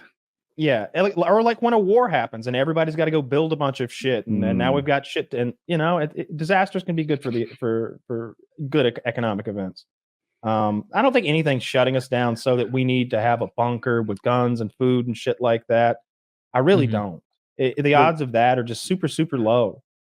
The variety of guy that I fuss at in particular is the one who's not doing that well, has no college account for his kids or whatever, but he has tens of thousands, if not 100,000 in his bunker and backup food and his armaments and stuff like that. And it's like, oh, you should have gone to college instead. You put enough money into dehydrated food to fund an education that could have actually like paid dividends in your life. Yeah. It's like you won't give your daughter your old Civic to teach her responsibility, but you have 30 cows in a residential area like that you're bothering everyone with like that. That would be I can see awesome. that. That's just shitty. Yeah, actually, I having just don't 30 think cows would be hilarious. Yeah, that wouldn't bother me. I'd be like, I know those cows. Let me pet them. Yeah, Steal cows. A few cows don't bother anything. It's when you got a dairy operation where your feet are a feedlot where they're not eating the grass anyway because there is no grass. They're just standing in muck and mud, and you're feeding them grain, and they're just shitting there all day. That's a dreadful like thing. those pig CAFOs, I think they're called. Right? I don't know what a CAFOs is. CAFO, CAFO, isn't it an acronym for like those disgusting like pig and Zach, cow can we have a farms? picture of The word hog, the phrase hog parlor comes to mind. I think that's the colorful language. Well, I was trying not to get too technical. Google hog parlor because that's in my brain. It exists in there. Concentrated animal feeding operations. That's what it is. Oh, okay. That's where they're like. That's the last stage before slaughter. That's when they brought those animals there from. They've been purchased from anywhere and everywhere, or bred or whatever, and now they're getting fattened up for the slaughter. Oh, and you know why I knew that? I many years ago, I probably mentioned this on the show. One of my first classes I took in college was food science in like my freshman year. It was like some like bullshit like class that fulfilled a requirement. Sponsored by Monsanto. Yeah, literally, yes. And this guy, because Monsanto is a Missouri like tier, so it was. And this teacher always wore a bolo tie. He was very friendly, very fun and nice. And me and the other buddies I had made in my dorm chose this class when we were like doing our little schedules early on because it was basically like, hey, Taylor, let's take a class together. We're all going to do this. Food science. How hard could that be? That sounds ridiculous. Let's all do food science and it fulfills whatever this is. And so we all selected food science. Yes, it did. And we went in and I remember the first day he was like being all friendly. A big lecture hall. So there's like probably 500-600 people in the class. And he's up there talking and he's like giving us an example. He's like, so an example of something that might be on a test would be like, which of the following is a fruit? Like something like that was an example he gave, but he didn't really give it in that much of a jokey way. And so then me and a bunch of my buddies were like, fuck this. Like, I'm not going to go to this very often. Like, why would I bother? And so I more than my buddies, like actually would still go and pop into the class. And the first test, like I remember studying for, all I did was read through all the chapters we had and was like, all right, well, what's he going to fucking ask me? Like, what's going to be that hard? And we get in there and like, I've never seen so many people also looking up from their test, like making eye contact with other students with like panic, because like question 1 was like, which subset of bovine hemoglobin is found in blank or something? Or what is the mechanism by which musculature is reinforced in this type of animal? Like that kind of shit. And like, I think I got like a 61% on the test, which was actually higher than the average. I think the average in the class was like a 40 or something like that. Like not even a low F, like a high. He curved it. But he had some, I think he had like some internal limit on the curve. And so like, I only got boosted up to like a B-, even though like it wasn't that bad, or it was that bad. And that was just like, it set me up to think that every class, my first couple of years of college, was going to be like that. And I was going to be bamboozled. And so if anything, like it made me much better going forward because I got pretty good grades overall. But that was I remember like, that was the first college test that I took, and my head was like, "You're too dumb for this." What was the question? Something about zombies? Yeah, I think you get to so you're going to survive the zombie apocalypse, and you get to pick 2 members of your team from. Let's see, I'll read it. Zombie apocalypse scenario. Pick 2 members you'd like in your party from anyone in history and why they would be useful. Kyle and Woody, because I got Kyle with the guns. Woody knows how to build a house. That's why. That's a real course. That's the worst. You're terrible at this. Yeah, okay, I really? get Patton, the two people from all time you want are in this call? Patton and Hitler. Patton would know how to dominate the goddamn Nazis, and Hitler would know how to eradicate them. You want the honest answer? There it is. Okay. Wait, is this Nazis or zombies? Eradicate all Maybe of the the Nazi Nazi zombies. zombies. Nazi Both. zombies, Taylor. Let's be real. You fought Nazi zombies. Endless hours on Nazi zombies. Yeah, maybe Taylor's the pick. Taylor, because he's got the best zombie KD in the call. Yes. 1v1. I can show you the same 8-minute clip over and over and over if you don't believe me. Hey man, you got to make videos somehow. Just reuse the footage. No one will fucking notice. In my head, I want one guy has to be like a champion melee fighter of some sort. I'm thinking like Spartacus from the TV show. If he were real, he died of a gun cancer. guy that is That so guy. good that they don't get close enough for melee combat. Melee should not be an option. Maybe like Sergeant York from World War II. just all the zombie stuff I see, it seems like silent killing is essential. You need to be able to take out hordes without attracting more. That's why I get Patton. He's very good at war strategy and whatnot. Sneak up on the enemy. Yeah, it gets humans. Yeah. What do you think zombies are? I mean, and Patton also has like Zombies. huge supply lines and airdrops and endless gasoline and diesel to do his Just job. me and Patton. Like that's gonna suck. Me, Yeah. Patton, He and would like Jessica whip Alba some or people something into like shape. that. I would He imagine. would Yeah. whip If it people was into me shape. and Patton, we would quickly realize that Patton was not a very good athlete, and I'm kind of carrying this asshole. Let's do this better. Let's say you're All right, buddy. Here's what you're gonna do. Yeah, but like what? Not how I saw Me this gonna film. do? What the fuck? Let's say you're with the Walking Dead crew to make this a little easier on who you pick. You've got the No. crew from the Walking Dead. Oh, that's easy. Really? Probably the two that kill the most zombies. I don't know. I'm gonna stick with all of humanity. By Actually, the way, if you go I into, don't know I his recently name. found out that the Walking Dead is actually the actual time in that show is only like a year and 5 months or something. It's taking place. Yeah, That's it's all crazy. that's passed, a year and 5 months. Yeah. Those guys That's keep the busy whole every day. course. Right? Yeah, it seems like the seasons are coming. That's crazy. Who's the Asian guy in Walking Dead? Glenn. Glenn. Glenn. Yeah. Glenn is the guy I want on my side. I Is like Glenn him the in the most. show anymore? At like 4 Yes, and he's 5? I'm current on the show, and Glenn's playing a major role. Oh, that's nice. Yeah, no, Glenn is the most badass. Everyone else thinks that it's who's the redneck guy? Daryl Yeah, with the Daryl. crossbow. Yeah, most Yeah, people with the think bald Daryl head. is the most badass, and he's badass, no doubt about it. if we're picking fictional people, this might be the only applicable use of Hawkeye in any reality ever. So maybe you could go But with he's him. gonna run out of arrows. Pick fucking Or Iron Man or he'd be something. a dick about it. He'd be an asshole about it and like I would shoot him pick Thor. silently with an explosive arrow. Just Yeah. for no reason. A zombie's running up and then explodes an hour later. It's like, well, you could have told me you stuck him a minute ago with that arrow. I picked Yeah. Thor if we're going fictional characters. No, we're not doing Ooh. fictional. It's too difficult. Thor would be Uh, well. Heck, you could go Superman or something. I mean, the guy's got laser beam. Superman in an office chair with laser beam eyes would just do this shit. There'd be like Hey, thousands there's no zombie problem. I just looked at him. All right, Yeah, let's just be real. Superman Lois and Lane is fine. Cyclops She's and- safe.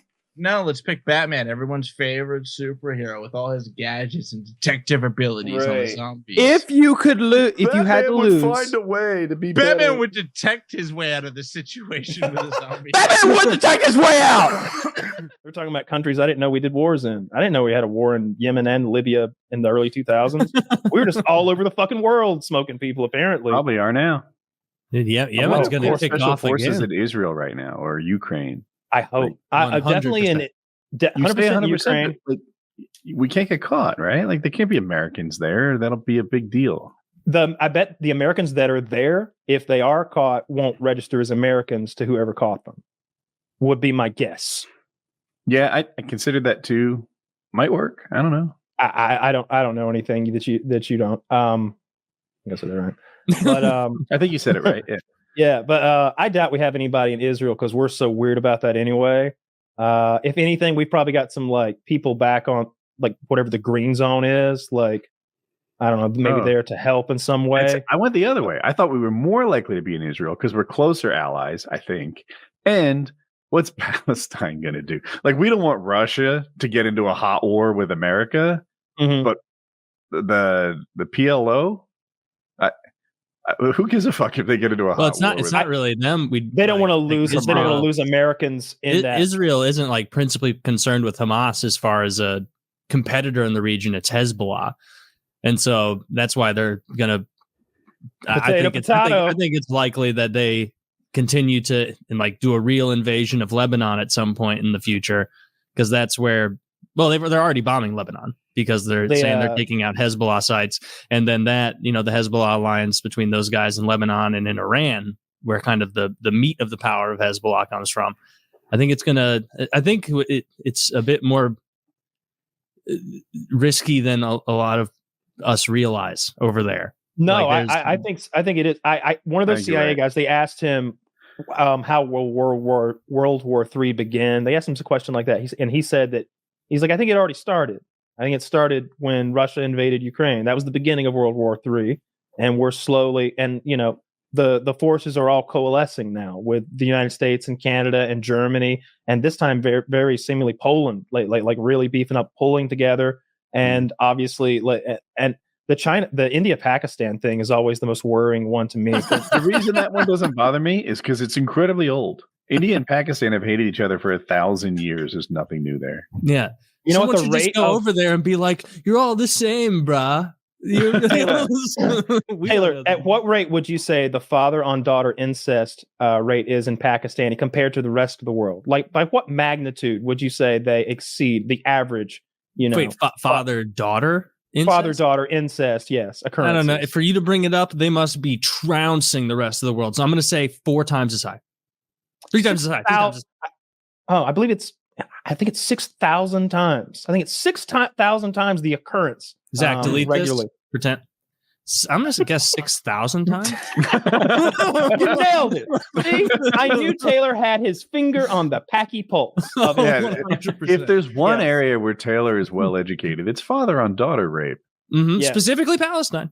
Give it a second before you pull that number out. Just pretend to think about it. Tented fingers of thought. Fact check me on that one, Zach. Yeah, I don't know what Pakistan's up to. I don't want to throw the under the incest bus if they need. You sounded pretty sure. I'm like, well, I do that. Zach says I'm looking into it. Zach's being added to a watch list as we speak. There's no way Twitter lied to me. It said 6,000 times the occurrence. 36% of girls and 29% of boys have experienced in Pakistan. Damn. Well, are they being spanked? We need to know. We need to parse specifically the info there. No, if you include spanking, it's 100% of Pakistani children. Reddit says you're right. Not the 6,000 in particular, but that it's hugely high rates of incest. Yeah, I saw 6,000, and which seems silly, but I thought it's so funny that I'd repeat it. Because what are they going to do? Cousin marriage. I mean, that might be a barometer for incest in general. I do know that that region of the world has way higher cousin marriage than a lot of others. You would never know it by looking at them. Really? I thought the whole cousin marriage thing was overblown, but I saw a YouTube video on it and say it's a real problem, and it surprised me to learn the bigger problem happened a couple generations down. Like if brother and sister or mother and son or whatever have a kid, those kids are probably okay. It's not until grandkids, great grandkids that the problems really spike up. And that's probably compounding over time. Yeah. Not good. Yeah, Right. hopefully the Middle East doesn't pop off too hard. I guess it's already popping off a bit, but hopefully we can avoid conflict with Iran, and hopefully Israel doesn't invade Lebanon, and hopefully Saudi Arabia doesn't. I just hope it doesn't inconvenience with Yemen. That is the real tragedy. We need to make sure Kyle's all right. How much do we care if we're not directly inconvenienced? Well, ideally, we don't want a global hegemon shift. But as far as the Midwest goes. Yeah. But I mean, day to day, like if you hear, bombings in what country? What a stand? Like as long as they're not drafting us, I'm okay. But there's more than drafting. What is a real war economy like where they tell the automotive manufacturers to shift their focus to tanks? Said that funny. Or where they like just, I don't know. Hey, Kyle, don't eat steak. Save that for the soldiers. That's oh my God. If that So that's the idea. That'll get me marching. Oh, you'll be a soldier. No, not that kind of marching. No. I heard it. Impotent protester marching. That's what I'll do.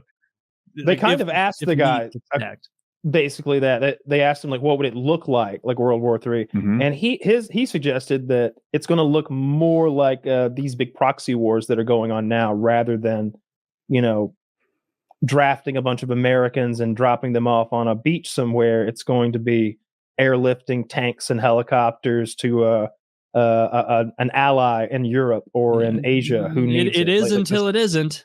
It is until it isn't. And, that the idea we're totally past boots on the ground mass wars, I don't think is true. I think it's up to China whether that happens. And I don't think they want to do it. So I think we'll keep these proxy wars up. China wants their island, like I said, which I think is going to happen this year, but they will be rebuffed, as I predicted, Nostradamus style. And you're going to look back at this clip. I say they're not rebuffed. If our solar system was a neighborhood, we're in the one nice house. The rest of it's trash. The idea that we should take Mars and colonize it as a backup planet in case we ruin this one. There's no universe in which Mars is a better starting point than Earth for humans. Yeah, for fixing things. Like I do like the idea, however, of being somewhere else, even if it is shitty. It's a storm shelter of a planet. Like maybe the Earth gets hit and fucked up for a generation or two, but there's enough people underground living in some shit city on Mars that the Earth they're looking at satellite readings. The Earth seems to have stabilized. The oceans have receded. Let's fly back or something. Maybe that. But Venus seems better for that. Whenever I hear them talk about Venus, they say is terrible. No. So up in the if you're on the ground, it's 900 degrees. It melts lead down there. But up high in the atmosphere, there's a layer in the atmosphere that you could kind of open the window and you wouldn't die instantly. There's a level of atmosphere. I'm sold. You're really selling it. This is his example of the best we've got. There's a whole if you're 30,000 feet up, you can briefly open a window and not immediately asphyxiate. Hear me out. Well, Mars is worse. You'll want to flush out all the sulfur and I don't know. No, you get out of the sulfur layer. No, but Woody, you don't understand. Once we've excavated Mars and Venus in a way that far outpaces even what we've done on our own planet for our entire existence, it'll be smooth sailing, nice. There's no terraforming. There's what are we gonna do? Live in tents? You would live in airships on Venus, is what the plan would be. Well, then why not just live on a ship that's floating around the Earth? Because you want to go to another planet and explore it, Taylor. You're the guy who stays home when Christopher Columbus takes off. Why don't you just stay here? No, where you going? The existence of islands and shit. They knew they would find something neat. What kind of fucking Italian are you? Not one. I wouldn't want to go to Venus or fucking Mars. Maybe if it was for all mankind, that seems like a pretty decent Mars to go check out. They've got porn and pussy and alcohol and rovers and shit. It seems like a good time. They have. You're living it seems better than being an American nuclear submariner. To me, you've got glamping, basically. They're basically living as rough as somebody with a toe behind RV would live. Mm-hmm. With high stakes, shitty living. You can't just pull over at a Buc-ee's. You die. Well, sure. Yes. Wrong. But all right. I get your point. But what do you think, Chris? Are there any good planets, or do we need to take care of this one we're on, right? Some would say. Honestly, just keep moving inward. Just like Ben Shapiro said, you just sell your house if you live down on the coast and everything will be fine. Yes. You just move up to Iowa. To who? A fishery? Who's gonna buy my house that's gonna be under 8 meters of water? I know, right? Honestly, that's why I like living in the Midwest, because I feel like I'm safe for now. Until the atmosphere catches on fire or whatever is going to happen when we are living on other planets. But that's what my plan is, to just stay put for now. I think that's smart. And since we're Midwest boys, we've got a century lead time, I would imagine. Yeah. If New York starts going underwater, we got forever. That's their problem. Dude, they were by you until we're Shatner age at least. I don't know what the elevation is. I know I saw this graph of sea level, and we get fucked up by the Mississippi way faster than you would think. Like, I guess that big river getting out of control creates a lot of basins, but I don't think that's going to happen. I don't think we're going to suddenly be in some weird archipelago water world. Taylor, you're at 466 feet. Like, I'm at 290. Like, just because you're inland a lot doesn't mean you're right. I don't know. I see that map. There's a lot of land. And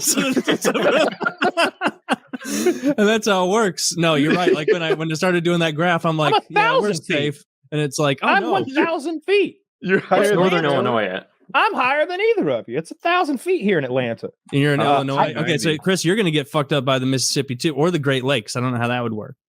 Northern Illinois. I don't know how much Possible. further north Chicago, or how much higher elevation Chicago is than St. Louis. It's got to be Taylor's problem. Tens of feet. Yeah, I'm going to guess 630 feet. But if we're like apocalypse proofing our the area we live, not too bad. I'm Taylor would be in trouble because of the missile silos out there, right? Like, I think there's a lot of nuclear missile silos. So if there's a full scale exchange between us and the Russians, then they like pepper you pretty good. Yeah, you did show me that graphic, but that's a problem for another day, friend. Like, you have a basement, right? Yeah, I got a basement. Just go in there and then just let the nuclear fallout just wash over. It probably kill bacteria. Kyle's just here to me. That's not a big deal. It's just like put your head down. It's absolutely not a big deal with modern hydrogen bombs. They burn up. They're not going to irradiate the area for generations. They use all the fuel. It's gone. What if they use a scary bomb though? What if they fuck our asses with a really bad one? Like a hydrogen bomb, the biggest ones we have.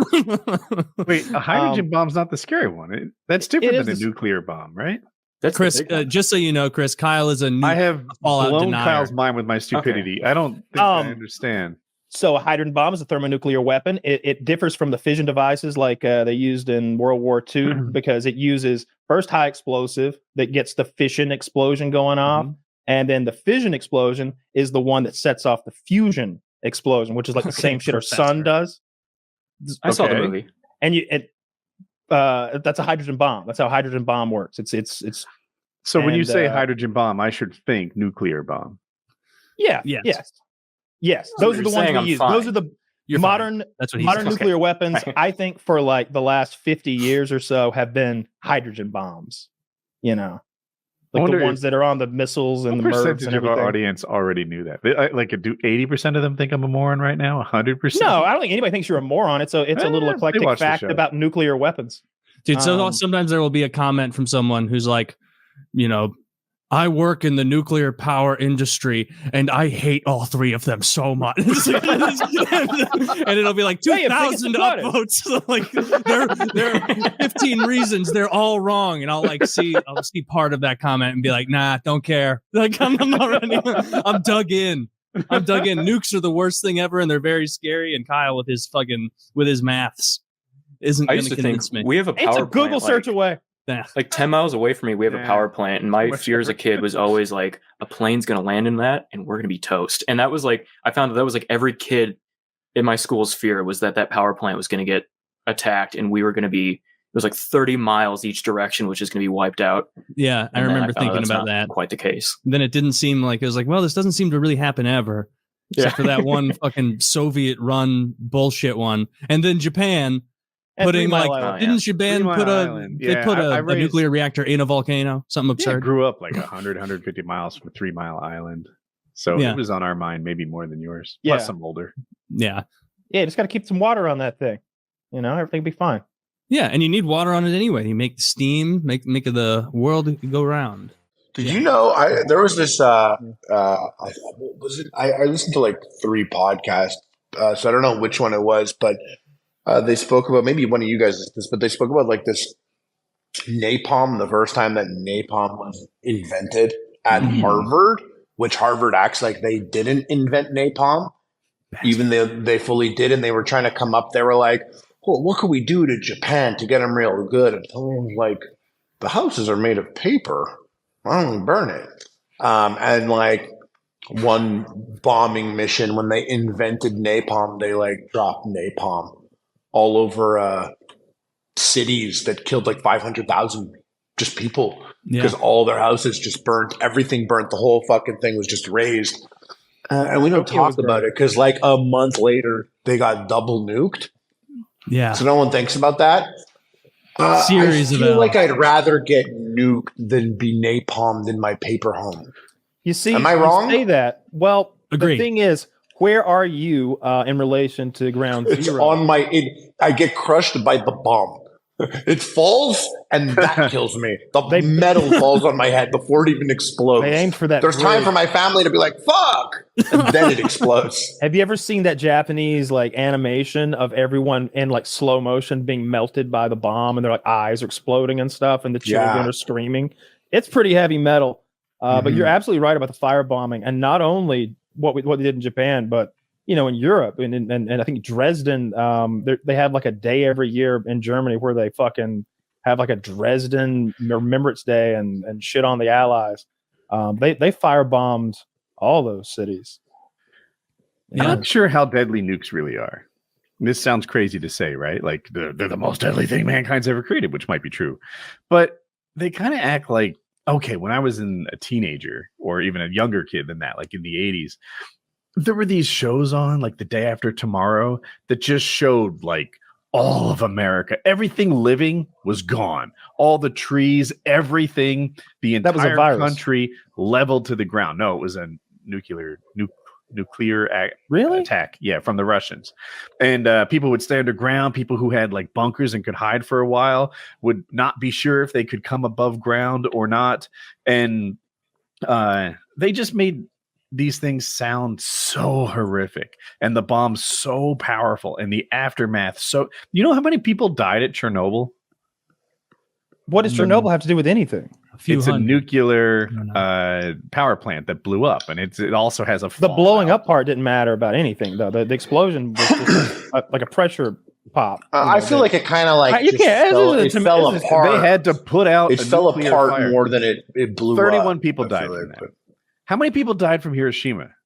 Like in the 31 people. I think it's a really low number. Zach says it's much bigger. But that's the napalm that killed. And that's also like what the Soviet Union was reporting as far as deaths. Like all those towns and shit that got fucked up. Like they So I think the Hiroshima and Nagasaki, the death toll is like a couple 100,000 total. But you've also got to take into effect with Chernobyl in particular, the increased cancer rates across all of Europe there. That's a whole different than a nuclear detonation, right? That was a nuclear fire just spewing radiation. I wonder how those cancer rates compare to New Jersey. I would say I bet they win over there downwind from Chernobyl. We're no lightweights in Jersey. My whole family's had cancer. Hey, someone they're like, I don't even have cancer and I live in Chernobyl. They have but you know when you're talking about nuclear and they're war, a stump. And especially when those films were made depicting nuclear war. Right now, I think the U.S. and the Russians have like 4,500 nukes each, roughly, like 4,500 warheads each. But they've cut way down. Back in the 70s or whatever, I don't remember when they hit their peak, 70s or 80s probably. It was more than that, a lot more, maybe 10,000 each, maybe 15,000 each. The number's giant. It was absurd. And so if they did that, and they all have trajectories mapped, it's not like there'd be a part where they're like, where should we send this one, Isaac? Like there's a big button and they all just launch. If they'd done that, then I think that we go into like a nuclear winter where it changes the weather of the planet. And then there's so much dust kicked up that's irradiated that all the dust is just making this big rotation around the planet with the kicked up, irradiated, Do you really heavy. think that happens if we launch these missiles? That there's there's a website. There's a website that you can select the nukes and like drop it where you live or wherever, and then see what would happen. And you could choose all these nukes, and everyone likes to use like the Fat Boy or whatever, like the big one. But apparently, there's like none of those. There's like very few of those. And the nukes that are actually like a lot that we talk about are I don't want to be like tactical nukes, but like they are not meant to pulverize the entire USA in one nuke. There are thousands of city-killing size nuclear weapons. We can lose a couple cities though. We still good. Not a couple cities. Well, you live in the USA. There's a couple cities lost right now. already. You can Google there's like no simulations of what would happen if, like, especially during the Soviet era, if both sides had launched their missiles. It's a global catastrophe. It's not like Bro, people in Flint, Michigan wouldn't even be able to drink water after these nukes. I don't think they'd be able to see the sun. You know, like when I think about nukes, I think about the craziest, like with nukes, and I feel like the feel like I'll get shit like at the dinner table for this one, but I feel like Israel with nukes is wild. Israel's had nukes for a long time. Yeah, that's what's wild though. Yeah, that's like if you think about like a person who's been through it before, and like that's the person that'll use a nuke. Like that's the person that's like, you know, shows up the next day with the gun, and it's like, whoa, bro, we were just joking, and it's like, no, you weren't. I know how this shit goes. Dude, So I feel see nukes the exact same way as guns. I love seeing every country with nukes. I think that the world will be safer if we encourage nuke ownership. It works. If everyone has a nuke, nobody has a nuke. If everyone has a nuke, that. no one has it. 100%. You don't think Trinidad and Tobago deserve a few dozen? Both? You know what? Both of them? Trinidad and Tobago? Well, it's the same country. Taylor for emperor. Exactly. Yeah. Everyone should get a nuke. Personal nuke. No, I just feel like if they were just like, we had a meeting and we decided we're gonna bring the Holocaust back.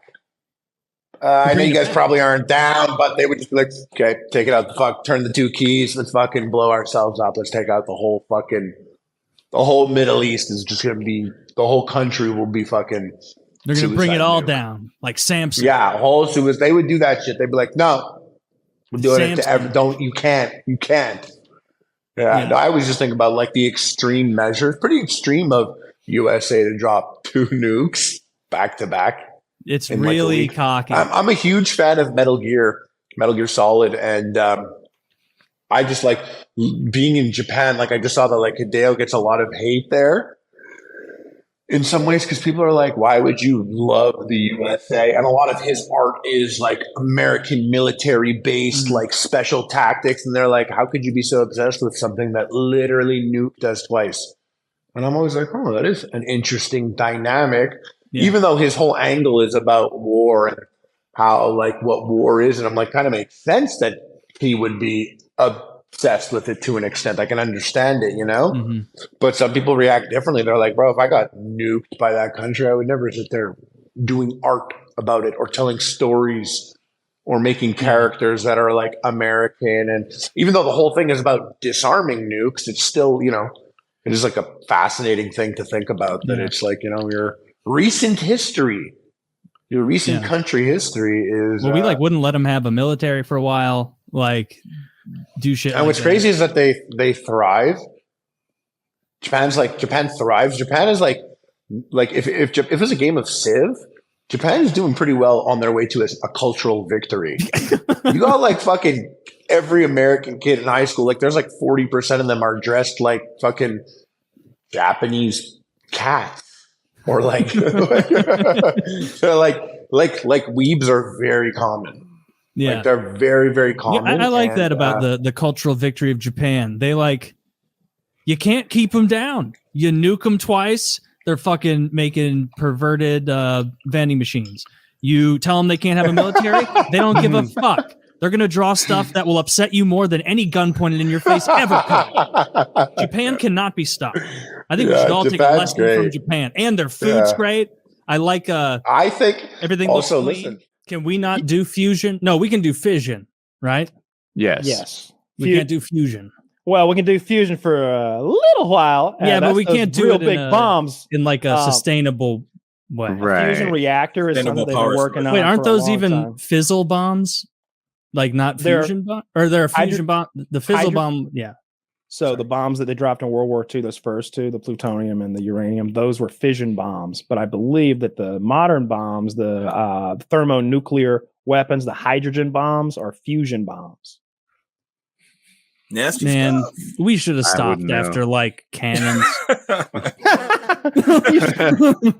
Okay, guys, let's take a break. Let's take it down a notch. They should have said, guys, everything after this, we're going into aesthetic. You can make them look cooler, you can't make them. And that's the honorable. We have Like, remember soldiers when the with party British, hats on. did you know this with like the Kingdom of England back in the day, Middle Ages, they invented the crossbow. Europe invented the crossbow, and the United Kingdom for so many years they dominated through the use of their longbowmen tactically. They were brilliant at that, and they had the best trained archers in the history of the world, or the best trained standing archers, in the history of the world, not the mounted ones. But that's what they would do. It's fucking so interesting. What they need to do is remake the movie The Day After. Do you remember that? Ooh, I remember that as a kid. That one. See, we're older. That was scary. The Day After is a nuclear war movie that came out on TV in the 80s, I think. And that like scared a lot of people back in the like people were committing suicide after that movie aired. Really? On TV. Yeah. It was Yeah. a huge thing. The Cold War was a huge thing, and the idea of nuclear war was very real. It was 83. They would do drills in school sometimes. I didn't personally, I don't know. But nuclear war just dominated the national conversation. But I think it needs to happen again because people are, they're all ready for war and stuff, and they don't realize what they think it's going to be a Cold War, and they don't realize what would happen in like a hot war. They think, okay, I'll just go in my basement and nuke happen. You know what I mean? Like those thermonuclears, that whatever they did in Hiroshima and Nagasaki, the stuff they have now would make that stuff look like, fire. Oh, nothing. Yeah, you can see the Tsar bomb. Like, didn't Russia make the Tsar bomb like I think so, 60 years ago? And even that was like it was bigger, 300 times bigger than Fat Man or Little Boy. Yeah, and they need to make a remake of a movie to scare people back in reality. There's an even worse one called Threads from the UK when it was like a nuclear attack, and it showed the after effect of people like having mutant babies, and they're trying to dig down the soil. Like I don't know. I think people need to be scared back into reality again. Everyone's a little too comfy right now. Like, oh, we're gonna take on China. I was like, bro.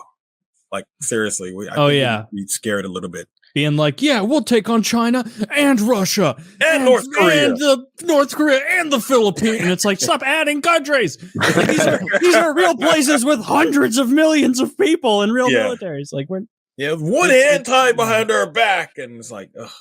We may still be the most powerful, but I don't feel like the gap is as large as it was in the past century between us and China, Russia. And we weren't the most powerful. Well, like we won World War II by ourselves, but a big part of winning World War II was our production capability. And Russia. And Russia. Russia helped. If we were to fight them again, do we still have that manufacturing capability? No. We have no manufacturing. Yeah. That's what I'm getting at, right? What kind of war are you even talking about, though, right? Like the kind where you need goods and pieces. Are we gonna bomb their cities? Are they going to be able to bomb ours? Well, that's is that what you're talking about? Is the Pentagon going to get struck? Will like what kind of war are you talking about? I mean, if we bomb their cities, they're going to bomb ours. If they bomb our cities, we're going to bomb theirs. That's how I don't think. I'll be honest. I'm not sure I'm not outside of their like ICBMs. I'm not sure they can do anything. This Ukrainian thing has made them look like a third-rate power, not like near peer. They don't strike me. They don't strike me as the people who could come over here and cause us any problems anymore. Like there's a very small group of people who can, right? Like, I mean, they have when Iraq was a problem, it was like, all right. You don't think their missiles reaches, Kyle? They have nukes, and they're the only country with more nukes than us, right? Or if you're talking about mutually assured destruction, right, where everybody shoots their nukes off, well, that's a different story, right? Yeah. We're talking about like any other kind of war. You're talking about the world's a conventional war. The U.S. beats Russia. Yeah, nobody wants the world. I will say though that the U.S. will have a hard time beating Russia in Russia. Just the logistics is very difficult. It's we're already there. 150 million people there. We're already there. What are you invading Russia? We're not gonna do that. Yeah. We're gonna bomb them until they can't. That's what I'm saying. That'd be really hard to do. I believe that we would bomb Russia until they had no means of making war outside of their nukes aside. We could bomb Russia until they had no means of making war anymore. We're already there. Don't talk about getting there. We're there now. We're right across the border. So you're not talking nukes. Yeah. Okay. Yeah, of course. Yeah. If we were just like they wouldn't have an air force we would have their skies, and that's how that war would go if they fought a conventional war with us. They would never Just fight would. a conventional war with us. But I agree with Kyle 100%. It's a good idea. That the war with the Ukraine, I thought they would have taken Ukraine in like a week, easy. But seeing what's the situation? How much of Ukraine do they have? What do they not have? Ukraine is doing a big offensive push in the south, and they've asked people not to post anything on social media. So there's been a little bit of a blackout. I'm sure people will respect that. They are. Like this has been one of those few times when like everybody's like, yeah, we'll keep it on the down low internationally, and like there's no footage coming out. Anybody who would share the footage normally suppresses it, so there's no troop movements really getting out. Bro, I was seeing Ukraine footage on TikTok. Yeah. Like, these guys going there and filming on TikTok and putting on some Ukraine strikes on Russian tanks and everything. Like I was seeing I was seeing everything, and now it's quiet. So he must be right. Yeah, Russia is saying the counteroffensive was a huge failure in Reuters, and so what incentive do they have to lie? You know, they refused. Take that, Kyle. I saw that Gorbachev was denied a state funeral. He died in 91 a couple days ago. Really? Putin denied him a state funeral and refused to go.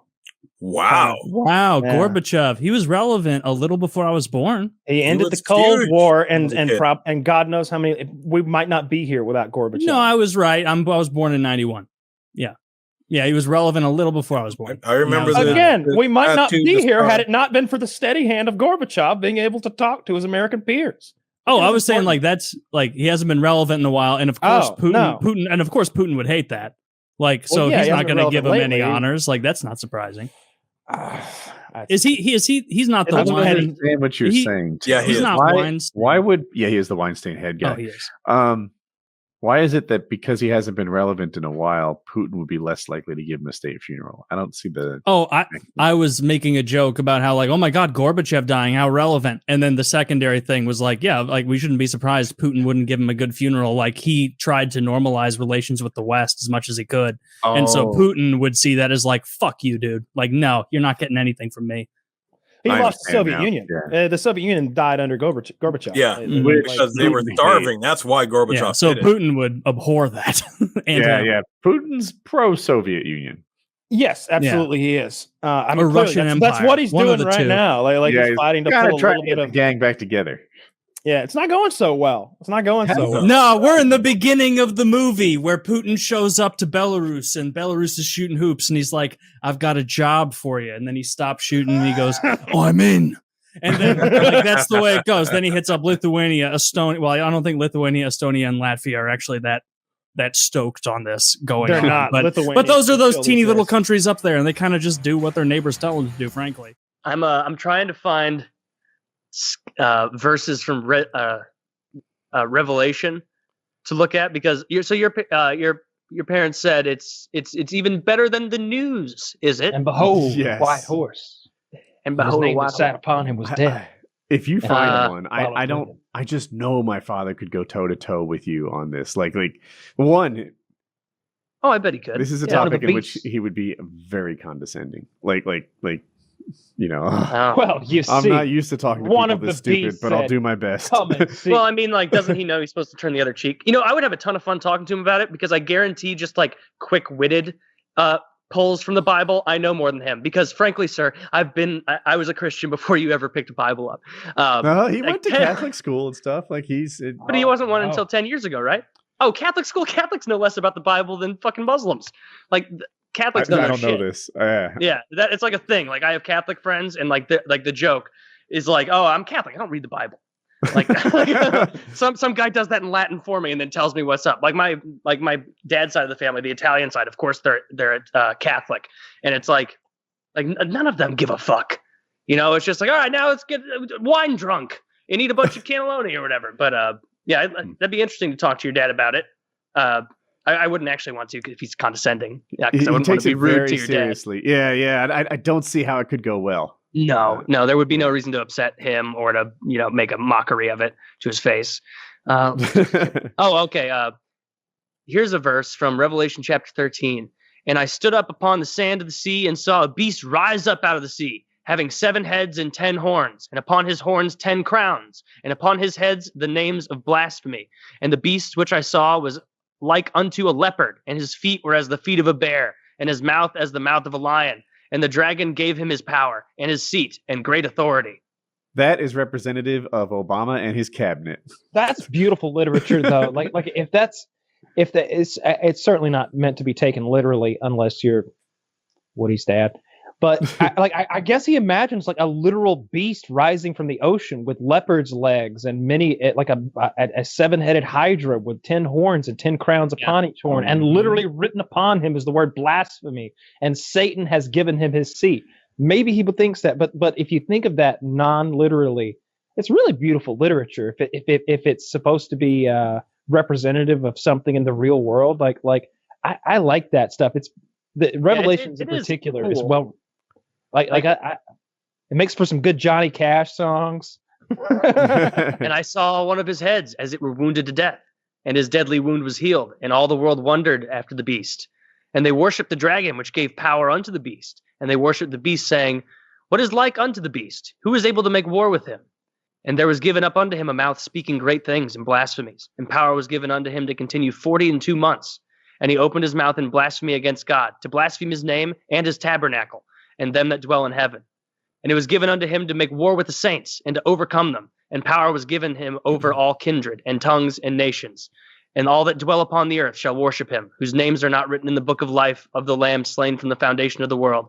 If any man have an ear, let him hear. He that leadeth into captivity shall go into captivity. He that killeth with the sword will be killed with the sword. Here is the patience and the faith of the saints.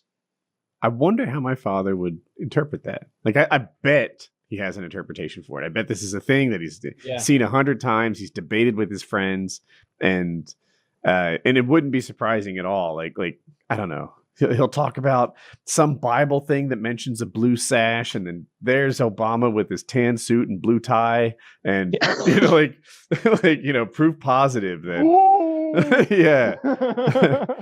you can't deny it now. People who are that religious are kind of scary, because if they see one of those signs, they're this close from getting a fucking sniper rifle. No, he wouldn't do that. No, he's just more like an academic about the thing, and very, very self-confident in his interpretation of this. A silver sword with a bronze handle with 8 jewels on it suddenly appeared in his underwear drawer, and he'd be like, "All right, this is it. This is as it was foretold in the book of Revelation. This is the sword of Christ." Where is Obama Hawaii? All right, one way to Hawaii. I mean, obviously, your dad's enough of a Christian to know that you can't use Revelation to predict end times. You can't. You'll never know when it is. Well, not the date, but the Revelations has all the clues that show us that it was about very what's soon. Gonna happen.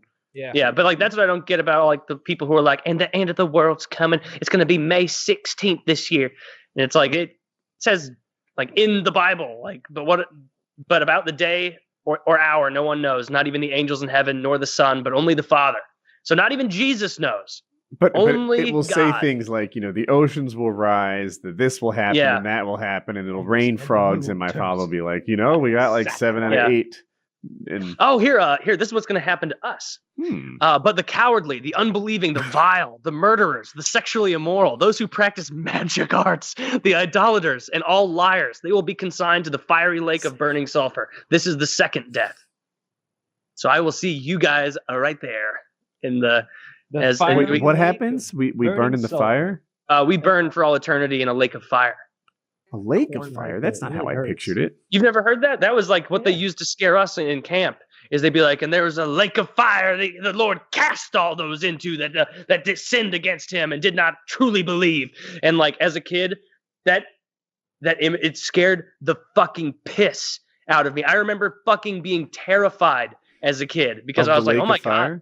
Yeah, being like, oh my God, how do I know if I'm saved? How do I know if my friends are saved? How am I going to have fun in heaven if I know that everybody I met? Taylor, if I were to ask you right now, do you think you're saved or sexually immoral? Which one are you? I'm probably sexually immoral. Probably sexually immoral. I got my Rhino 50K. So I'll take some of that. I'll be fucking in the lake of fire. Screw you, Jesus. Yeah, they said that they would be very visceral about it. They say, have you ever burned yourself? You ever grabbed a hot pan and it burned so badly? That's what hell's like. You're gonna be in that lake of fire, and it's gonna be over every inch of your body, and you're gonna burn until all your flesh is gone, and then it'll be made anew again, so that you can burn all over again, and this will happen to you for all eternity, burning to nothing, and then being rejuvenated, and then just burning continuously forever with no break, no way happened away in from Supernatural. It sounded terrible. The guy was very emotionally upset about it. Yeah. I bet he was. Yeah. Sounds probably physically upset. What do you think the best depiction of hell has been in film? Dante's Inferno. In film or television. Dante got just ridiculously descriptive about it with the 7 pits of hell and just on and on. Oh, the 9 circles. Is it the 9 circles or the 7 circles? I thought it was 7. I think you're probably it's 7. Oh yeah, because the bottom one is like when you're like trapped in ice or some shit. I'm trying to think. I haven't read that in so long, but you always hear about the 7th pit of hell as well. But in any case, like I thought, if you've seen, so there's been a lot of cool depictions of it. Supernatural does an okay job. There no, were it no doesn't. special effects in my memory, but I remember them telling the story of what happened to him there. Yeah, and it sounded really bad. Yeah, they describe it really badly. Spawn has a really shitty. The CGI is so awful, but he's sort of standing on this floating giant thing of magma in not John Wick. Constantine, when he goes to hell, it looks like L.A. except struck by a nuclear disaster, and there's like demons hiding in the cars and stuff and everything. I'm trying to think, like good depictions of hell. It is the 9. Escape from New York. That was it with Sam Pliskin or something. I don't know. That's my version of hell. Snake Plissken. It is the 9 remaking circles of hell. John Carpenter is involved. So yeah, they're remaking it. Now I'm thinking about hell and Dante. It's so interesting. Have you read it, Woody? Dante's or Divine Comedy? No. What Divine Comedy is that? Old Testament or New Testament? No. That's Dante's book about hell, the Divine Comedy. Oh, like it goes through all. It's just him going through all the circles of hell. And like him observing and like the different sins that you commit to get there. So like the first sin is the first layer is limbo, where it's like you run into people who weren't Christians, but they were like good enough. So like Socrates and Homer and Aristotle, like he sees all of them there. And then the next one is below that, where it starts to become hell, is lust. So there's people there like all for fleshly pleasures and shit, like Helen of Troy and Cleopatra. That sounds like the place to be, really. That might be the punishment there is that these people are punished by being blown violently back and forth by strong winds, preventing them to find peace and rest.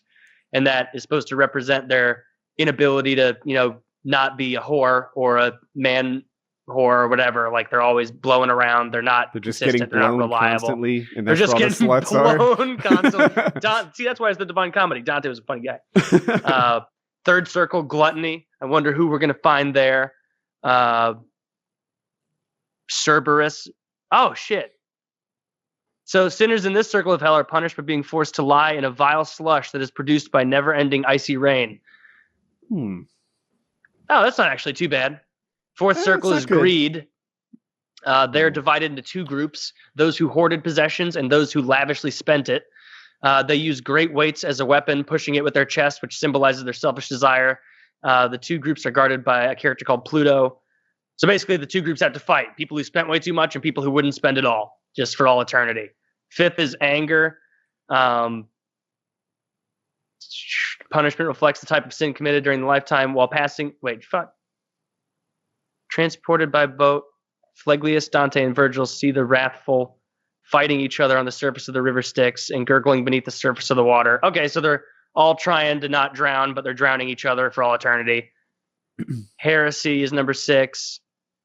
Do you know what heresy is? No, I was afraid to ask. What is heresy? It's like aggressively not religious. Like you're a heretic. You're like not for me, thanks. It's like that's no, wrong. Like that kind of shit. Friend for me. Exactly. See, Kyle, you're going to be hanging out, right? Oh no, you won't. Or no, you might. Yeah, I we're don't gonna think have a any of hard us time are gonna. placing Kyle. None of us are going to go below 6. I I'll don't move think. around. These guys, Heresy, you are condemned to eternity in flaming tombs. That's 6. Okay. 7 is for violence, and that's divided into 3 rings. The outer ring has murderers and those who were violent to other people. Alexander the Great was there. Many other notable historical figures. In the middle ring, he sees suicides, and they've been turned into trees and bushes, which are fed upon by harpies. And then he sees profligates, chased and torn to pieces by dogs. And in the inner ring are blasphemers and sodomites. We're all here. Yep. Residing in the desert of burning sand and burning rain falling from the sky. All right, so we've all gotten head and put it in an ass or two. And so we're in 7 so far. Let's hope we're not any worse. Fraud is number 8. I don't think any of us are fraudulent. So that's good. This circle of hell is divided into 10 bulges or stony ditches with bridges in between them. There's panderers and seducers, flatterers. Flatterers? I know, right? This is a bullshit system that God made. Sorcerers and false prophets, corrupt politicians. Would false thieves. prophets include people who misinterpret revelations? Yes. Yeah, it literally does. Yeah, someone who misleads people with the word of the Lord. That's false prophet. And then the 9th circle is treachery. And that's divided into 4 areas. And it's each named after like one of the worst people of all time. So like Cain from Cain and Abel, some guy from Troy, the Trojan War, who was like betrayed or something. Ptolemy from the Cleopatra Wars or whatever. And then the worst place you can be in hell, round 4 of the 9th circle of treachery, is Judaica, after Judas, who betrayed Jesus with a kiss. And wait, he betrayed Jesus with a kiss? Can we explore this a little bit? Go ahead, Kyle. To point Christ out to the Romans so that they could arrest him and inevitably crucify him, he gave him a kiss. Like, that's the one. It's kind of like some secret agent stuff. They basically, Judas said, "Hey, me and the gang and Jesus, we're all going to be hanging out like late night here. Meet up with us." And they're if like, I "Okay." kiss one dude for the memes, that one's Jesus. Exactly. They were like, "How do we know which one's Jesus? Honestly, you're all dirty, and it's like we don't have any lights for the most part." And they're like, "I'm going to kiss him. Whoever I kiss, you come nab that dude." Right. And so it's not gay. It's just for the memes. No, it was just for the meme. You know what? He could have said, "That's Jesus." Judas, which one's Jesus? This guy. Yeah, he's the one trying to float away. Grab him. He's the one running away across the lake. I did not choose this.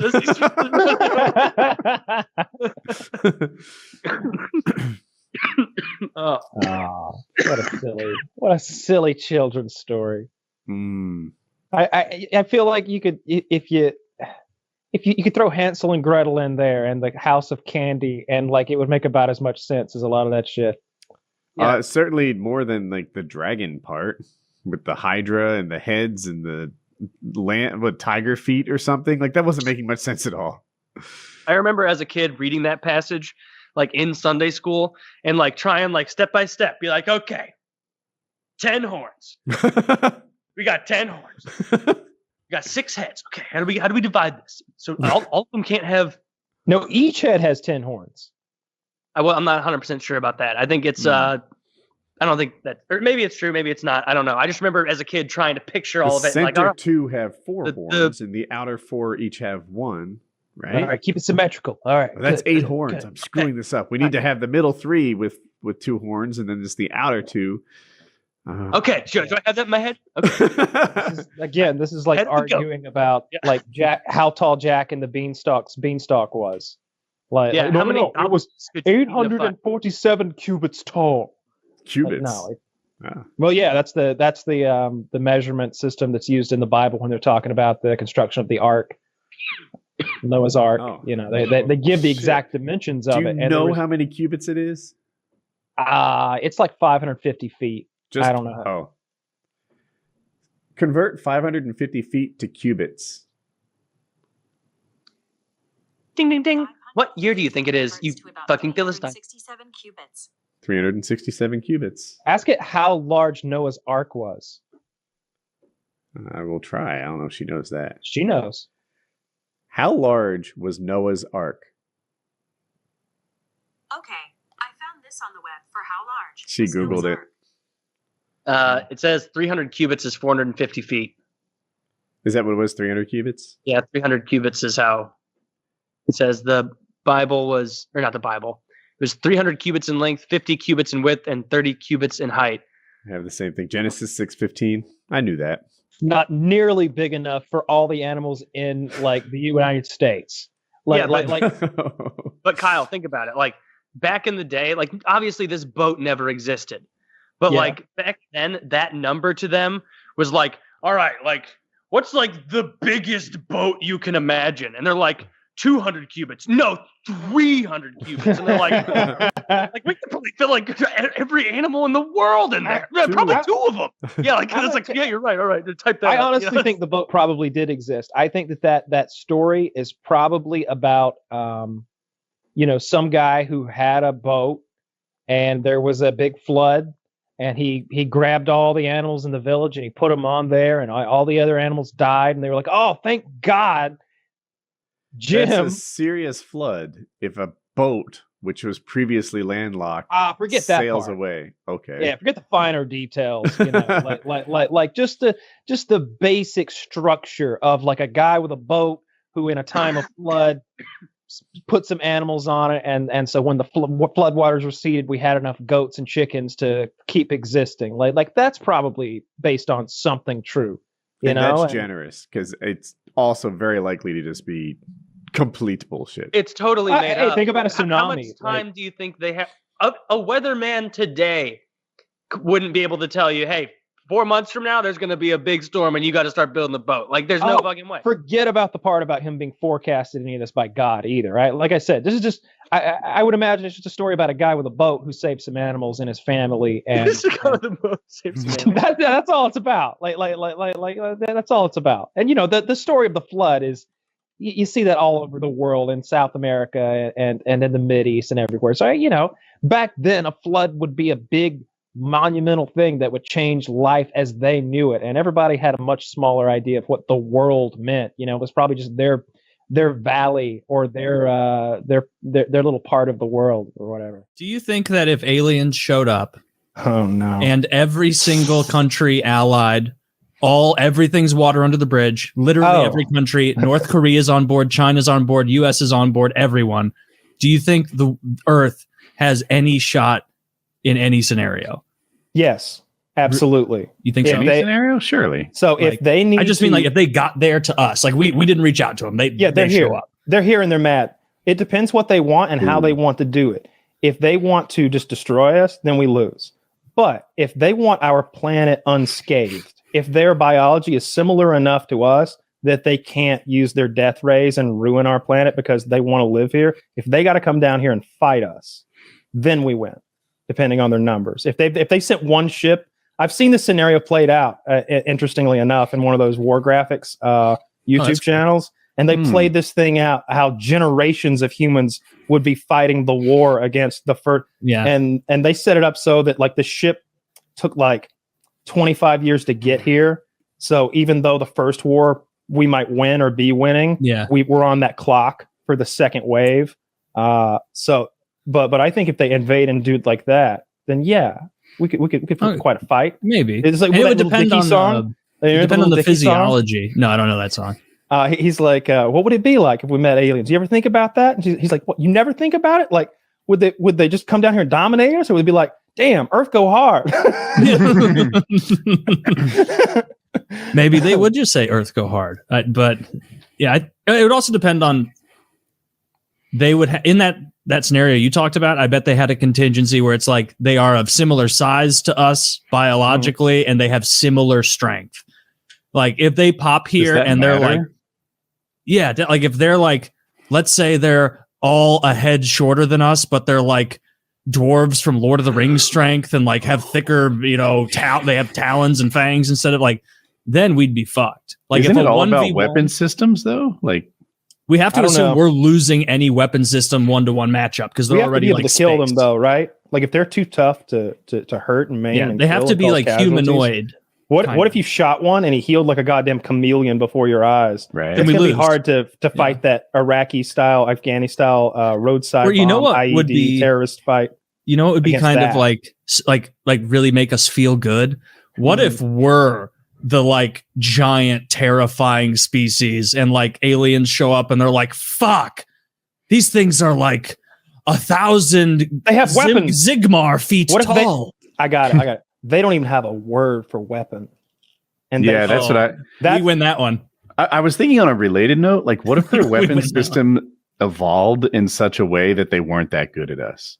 Like they just made their idea of a weapon system was a really profound, low-pitched sound.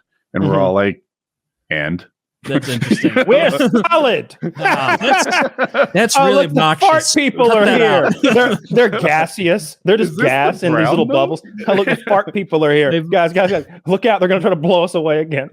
yeah, right. Like something like that. Like, They've Get escaped the vacuum. There's no scarcity in their world, so they don't understand the need to lie. So we just manipulate the fuck out of them. No, for sure. Keep Three things Body under- Problem does that. Yeah. It's real interesting. They're able to read minds, but they can't lie. So now we need to lie to them, even though they can read your mind, and we need to you need to lie in such a way that no one knows you're lying, even you. Mhm. And it gets pretty clever. Yeah. No, I love those scenarios. It would be that's been one of my things I've always wished is that we would meet aliens. I want to know what they look like or what they are. Even if I bet they'd be horrific looking. I was going to say that. Taylor's like, wouldn't it be great if we were the big, strong ones? And I was like, well, regardless, we're going to be the ones that conform to our beauty standards. Yes.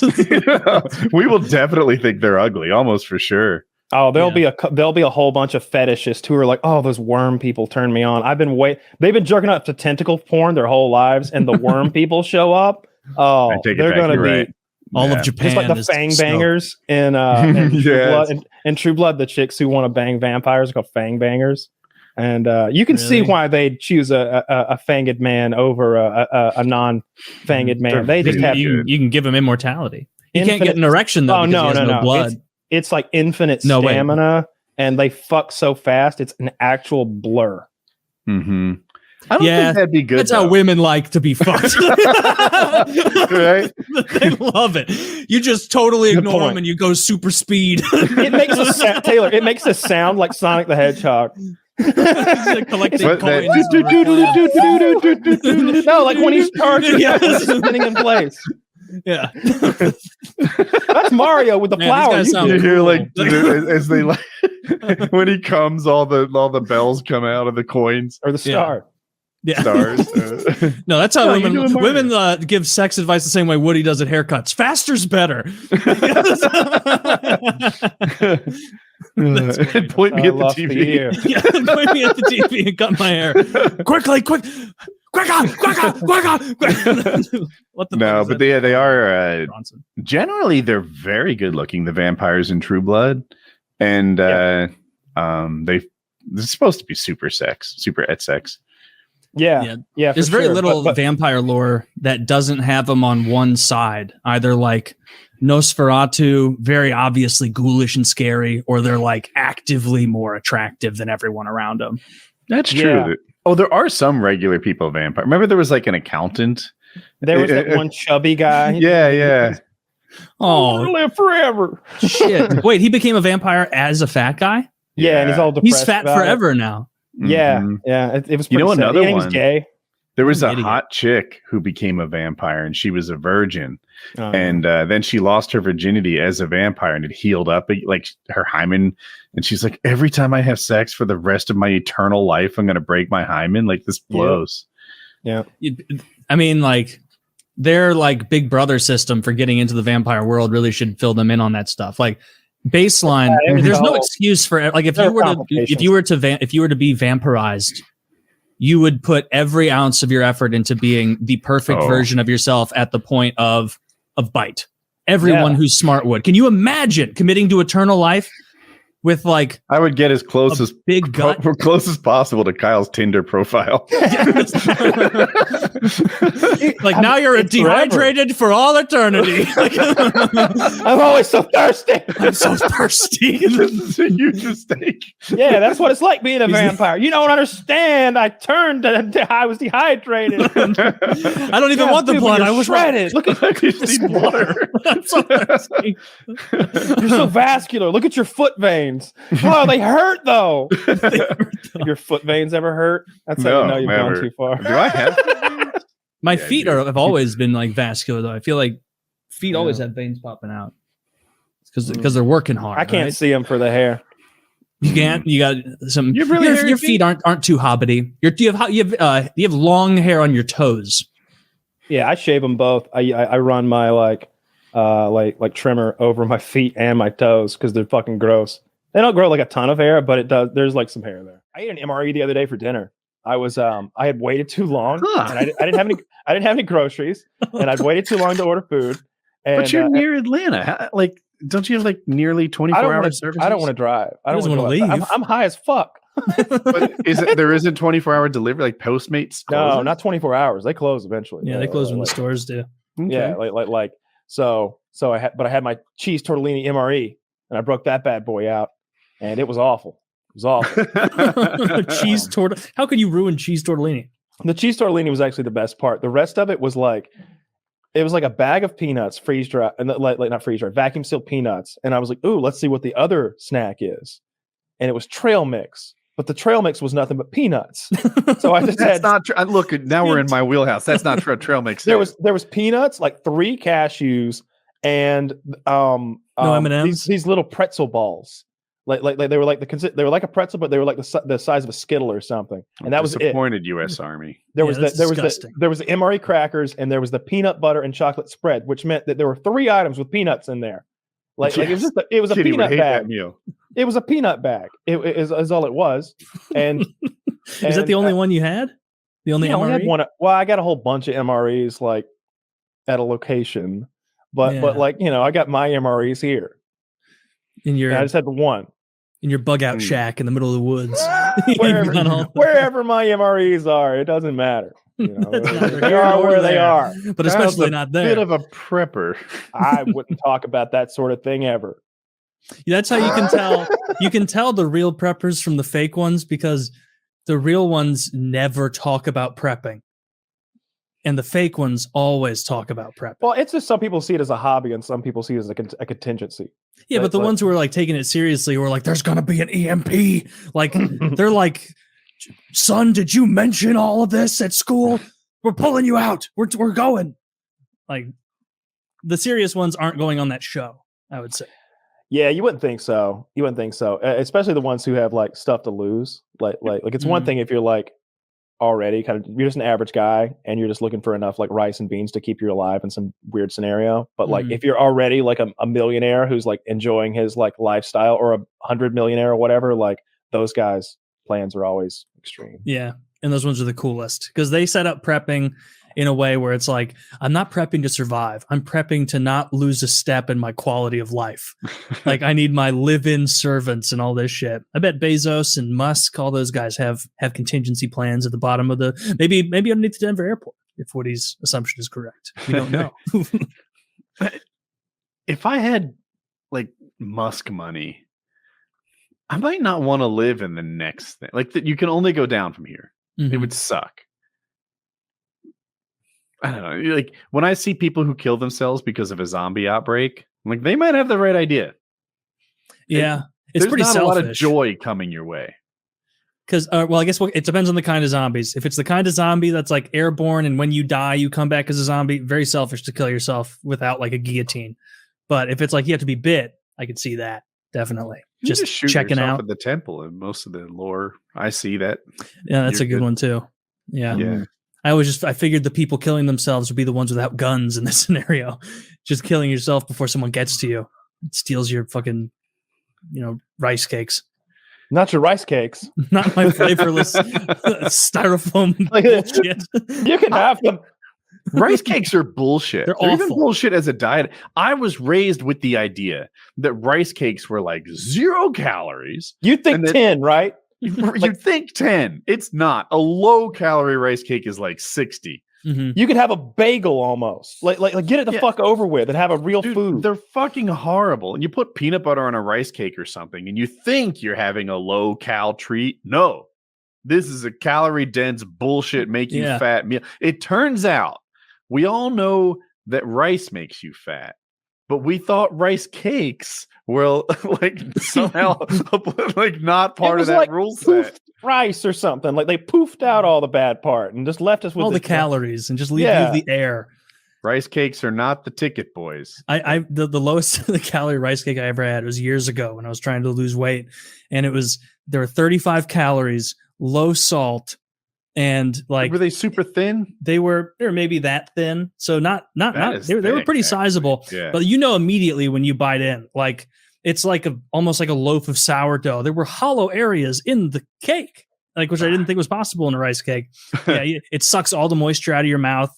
It takes you forever to eat it, and you're hating it the whole time. I bought low calorie rice cakes. I bought them on Amazon, so I didn't like see them you know how you can maybe not get that perspective. Yeah, like low calorie rice cakes. For 30 calories, like it's better than nothing. Maybe maybe it'll hold you over and help you get to your next meal, dude. A 30 calorie rice cake was like half a centimeter thick. It was like 2 rice tall. But like this bullshit. You didn't have any special trick. You just gave me smaller servings. A rice cake is a great way to miss food. Like it's a great way to remind yourself, I remember eating. Yeah. I'm hungry now for survival type food after we're talking about all this. I mean, you said you got a bunch of pasta, Kyle. Did you get any protein pasta? Have you ever had that? Do you know what that is? I've had it before. It's all right. I just got regular pasta because it was, like I said, it was buy one get one free, and like I think it cost like $1.50. So I was essentially buying a big box of pasta, like way more than enough for a meal, like enough for like a 4-person meal for $1.20 or something. Or no, wait, it was 90 cents. So like you could do like 4 meals for like $2 if you made like. If you added tomato sauce or if you added Velveeta, which is just mac and cheese or whatever, it was just so cheap. And so like I didn't want to go crazy and buy like the food buckets or the MREs. We talked about it on PKA, how they're so overpriced. These peanuts are good too. Did you do that at the store or did you order everything? I order everything. So and I know Woody doesn't go to the grocery store. So every grocery store I've been to in the last week, it's only like 3, 2 maybe. They all have signs up limiting consumption of toilet paper packs to 2 per person. Yeah. No signs in the water area, no signs in the food area, the pasta and the canned food. Like, what was it? I don't remember H1N1 being like this. Like, was toilet paper the big thing? What the hell is up with that? Why? It happens during hurricanes a lot, earthquakes, any natural disaster. Snow when people in are the worried. South. Snow for sure. It's snow anywhere, but little snow in the South. We'll do it. We have excuses. We do. And we don't have the infrastructure to deal with it like we do up north. But in any case, yeah, everybody was buying out the toilet paper. I was thinking ahead. Bought my toilet paper a month ago. I got so much TP. And I bought paper towels too. Like when that girl was walking up my driveway with this thing of paper towels. That poor woman. You couldn't see her. She's fucking Sisyphus going up the mountain with her boulder of toilet paper. Like Atlas. Like Atlas with it on top of her, holding the fucking world up. Yeah, I use Instant Cart for all my grocery deliveries. I wish they were a sponsor, and I would sing their praises even more than I already do. Instant Cart is so fucking good. I think I pay a yearly fee, the same way I do for Amazon Prime, the same way I do for Postmates. Like I sign up for Postmates Unlimited or something like that. So it's amazing. My overhead is very small. Like the premium, I should say, the premium that I pay for my groceries is very small. It's like a $4 tip plus tax, and then the items are usually like 10 cents more expensive than they would have been if I drove to the store. And but the thing is, like, the way I used to shop is I would put a grocery list together at home, and I just put the grocery list together on my phone over the course of an entire day. And before I go to bed, I've got everything that I would have thought of, and I just like schedule it for the next morning at 9 a.m. And at 9 a.m., my groceries show up, and it's a huge amount. And I take advantage of all the deals. Like, you may not know that like Diet Pepsi is buy 2 get 1 free. Well, shit, give me 6 12-packs then. I'll do that. Unfortunately, that bitch sent me Diet Coke. As everyone knows, both myself and Wings of Redemption do not like Coca-Cola. All right. Diet Coke is not nearly as good as Diet Pepsi, This and Diet is Pepsi is disgusting. not nearly as good as Diet Dr. Pepper.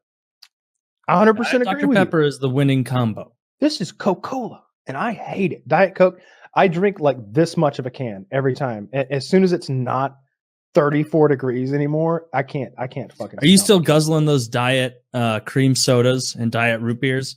They ran out at my grocery store. Oh, that sucks. Like that. That is the thing that has run out at my grocery store when everything else is in stock. Like they don't have nearly enough facings of it because every time I go, I'm the guy who's like, oh, they've got Diet cream soda back in stock. Well, I don't want 12. I want 48.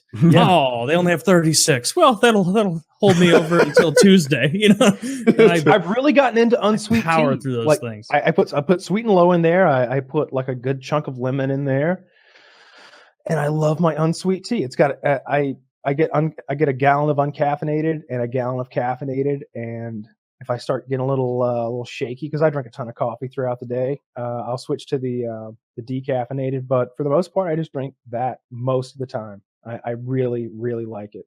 It's almost as good as sweet tea. I've told that story right before about where I was like thinking that I was like drinking my unsweet tea. You know, I put my sweet and low and my lemon in there, and I'm drinking. And I'm like, oh, it's like candy. Yes. Wings of Redemption. Wake the fuck up, bro. Stop drinking your sweet tea. And I'm drinking this unsweet tea, and I'm loving it. I'm like, this is candy. It's just I only put a teaspoon of sweet and low in like a big syrup. glass, and it's so sweet and tasty. And like, I get halfway through the gallon of unsweet tea, and I happen to like turn it in the refrigerator. Sweet tea. I'm sweetening sweet tea. I poured it down the drain. I poured it down the drain. I can't have that in my house. I don't drink that shit. You know, something else that I've been looking at online of people saying like I've been looking at prepper stuff, partially because it's just fun to see the kind of little stockpiles that people have made where it's like, damn, this guy's got his shit under control. But a lot of them are saying, hey, buy all your food, get your high caloric stuff for when you're going to need it, and then make sure you get as many vitamins as you can, your canned, whatever. But then buy a fuck ton of like 1-a-day vitamins and like certain supplements so that you get your vitamin C or your vitamin D or your fucking calcium or whatever. Do you have any of that? Yeah. Like any multivitamins or what did you buy of that? I got like 1-a-day men's Centrum or something like that. I like the gummies, frankly, because I don't like they're taking gummies. It's like a treat. Pills kind of make me gag sometimes. Like I would make a terrible gay man because like pills can make me really gag sometimes. I got the gag reflex. Just can't. I'd be a great gay man. I could throat a whole handful of pills, no water. My penis is tiny. You'll both do fine. I take them dry.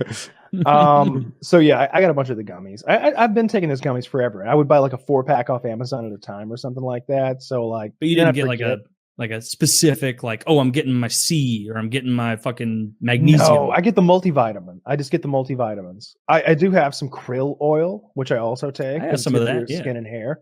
I take krill oil. Krill oil isn't as fishy as fish oil. Fish oil will give me like these burps, and I'm just like it's like burping that bad pussy juice that I just ate a minute ago.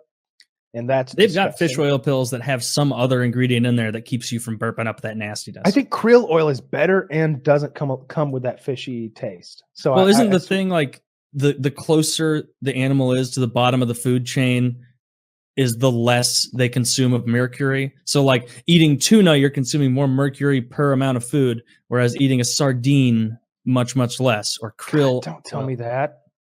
Well, they need mercury. Yeah, it's an essential. That's why I take mercury supplements. Yes. And God, do I feel awful. My gallium suppositories. I rub it in. Like, you know how hard it is to shove a metal that melts the second it touches your asshole up there? Yeah, it's tough. I inject mine. I warm it up. I put it in a syringe. Put it. Hunt, no, it's like gallium. It's gallium. Just like no, it's going in my butt. I just warm it up in a little thing of simmering water, and like an enema. No. Yeah. King Nebuchadnezzar swore by this stuff. And he died at 38, so I think he knows what he's talking about. He ruled over a quarter of the world, honey. Yeah. All right. He ruled over Babylon like a king. The king of kings. Pretty cool. So yeah, I'm really fascinated by all this prepper stuff. It makes me want to learn survival stuff. Even though, like, if I actually had to go survive in the woods, I would be absolutely fucked. But just like, having it as a little hobby, learning stuff like that. Yeah, it's fun. I love those shows. I was I did a video once for what was it? Oh, shit. They paid me so much money. I can't remember. It was either it may have been prep. It was one of those prepper shows. I don't remember which. Doomsday Preppers. I think it was Doomsday Preppers. I think they sponsored a video one time, and I wanted to do a whole thing. I wanted to build an underground bunker. I wanted to bury a Connex box. You know what a Connex box is? Mm-hmm. It's like a storage. I'm sure container? people listening don't know. It's like a box car. It's like it's like one of those big metal rectangular box cars that you see on trains. Or shipping containers. They see tons and tons of them on the giant ships. I was exactly on the giant ships. I wanted to bury it, have a hatch in the top with a ladder and that you would peel back up on ground level, and you go down a ladder down in there, and it'd be fully and they're like, "No, we just want you to shoot some cool guns." And I was like, "All right, you're not going to teach me how to survive and how to prep." And I thought I was going to get a free bunker out of this deal. That was my goal. I was like, "Yeah, the first thing we do when we teach somebody how to prep, it's called fluffing." And if you want into my underground storage container matrix, you're going to do some fluffing. Yeah. I thought that would be a good idea too. And then I watched a YouTube video of someone who was making an underground bunker like that. And they explained that the angles of the shipping container is like the worst possible pressure distribution for being underground. Like you want kind of a domed thing so that it doesn't collapse on you. You pour concrete around it and it holds it up. I didn't. Okay. Well, that makes a lot of sense. Yeah. In any case, I didn't end up with a bunker, or did I? And so you moved. Well, he's got his bug out bag and he's ready to go. No, he brings the bunker with him, I guess. Doesn't mean the bunker's not where I left it. Oh, yeah. And maybe other people don't see it. They definitely would not see it. It's underground. It's buried. Hidden hatch. He's got a government job his whole life. He can't have any money. He could have endorsements if he wanted, you'd think, right? Ed Bud astronauts get sponsors? Whatever. Surely.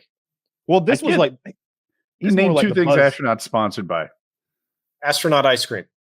I feel like our astronauts didn't do a good job of Tang, maybe? of taking advantage. Yeah, I was going to say of that. Tang, But in this universe, the astronauts are like celebrities. They're a big deal because they've, changed the world. Remember when Molly jumped and caught that tank or whatever? Which, that wasn't Molly. Whoever it was. Oh, no, Molly's the blind chick. The other chick who's got the hot one who became president. Yeah, the lesbian one who became president. Yeah, Even I like hotter. the alternate reality as much as anything that's going on in space and the sci-fi in that show. I just like that we get to see, no George Bush in this reality, huh? Gore just won, and what did Bush do? There was no Bush. It was a minor party, yeah. Oh, yeah, so Kyle's here right. in Texas. The alternate reality is really interesting. And Kyle made me pay attention to it when he pointed out, in 1970, they had basically FaceTime. And it's like, that shit didn't happen until 2015 or something. Yeah. So, and there's a lot around CRT TVs with people's faces in them, and it's like, what the fuck? Yeah, and there's a lot of little things from our current that exist in the 80s, 90s, 2000s, and that I like a lot. Yeah. It's and it's this we talked about not doing it for you, lighting my fire as much. I agree. This season has been a lot about interpersonal stuff, and it has taken place mostly within gray walls of a studio. Whereas I like to see them doing space cowboy shit, and I'm hoping they're saving their budget for these last episodes because the premise of the show is that we're on Mars now. It's early 2000. It's like 2001. I don't think 9/11 happens. They have a different bombing, but at the Space Center, maybe that takes its place. But there's a big asteroid that has gotten knocked out of the asteroid belt, and it's going to pass by Mars, and it's full of iridium. Thanks. And they're like, it's worth $10 trillion or something like that. Like, we gotta. And I'm thinking, like, I don't think that's how like supply and demand works. Like, it's worth $10 trillion because we have so very little of it.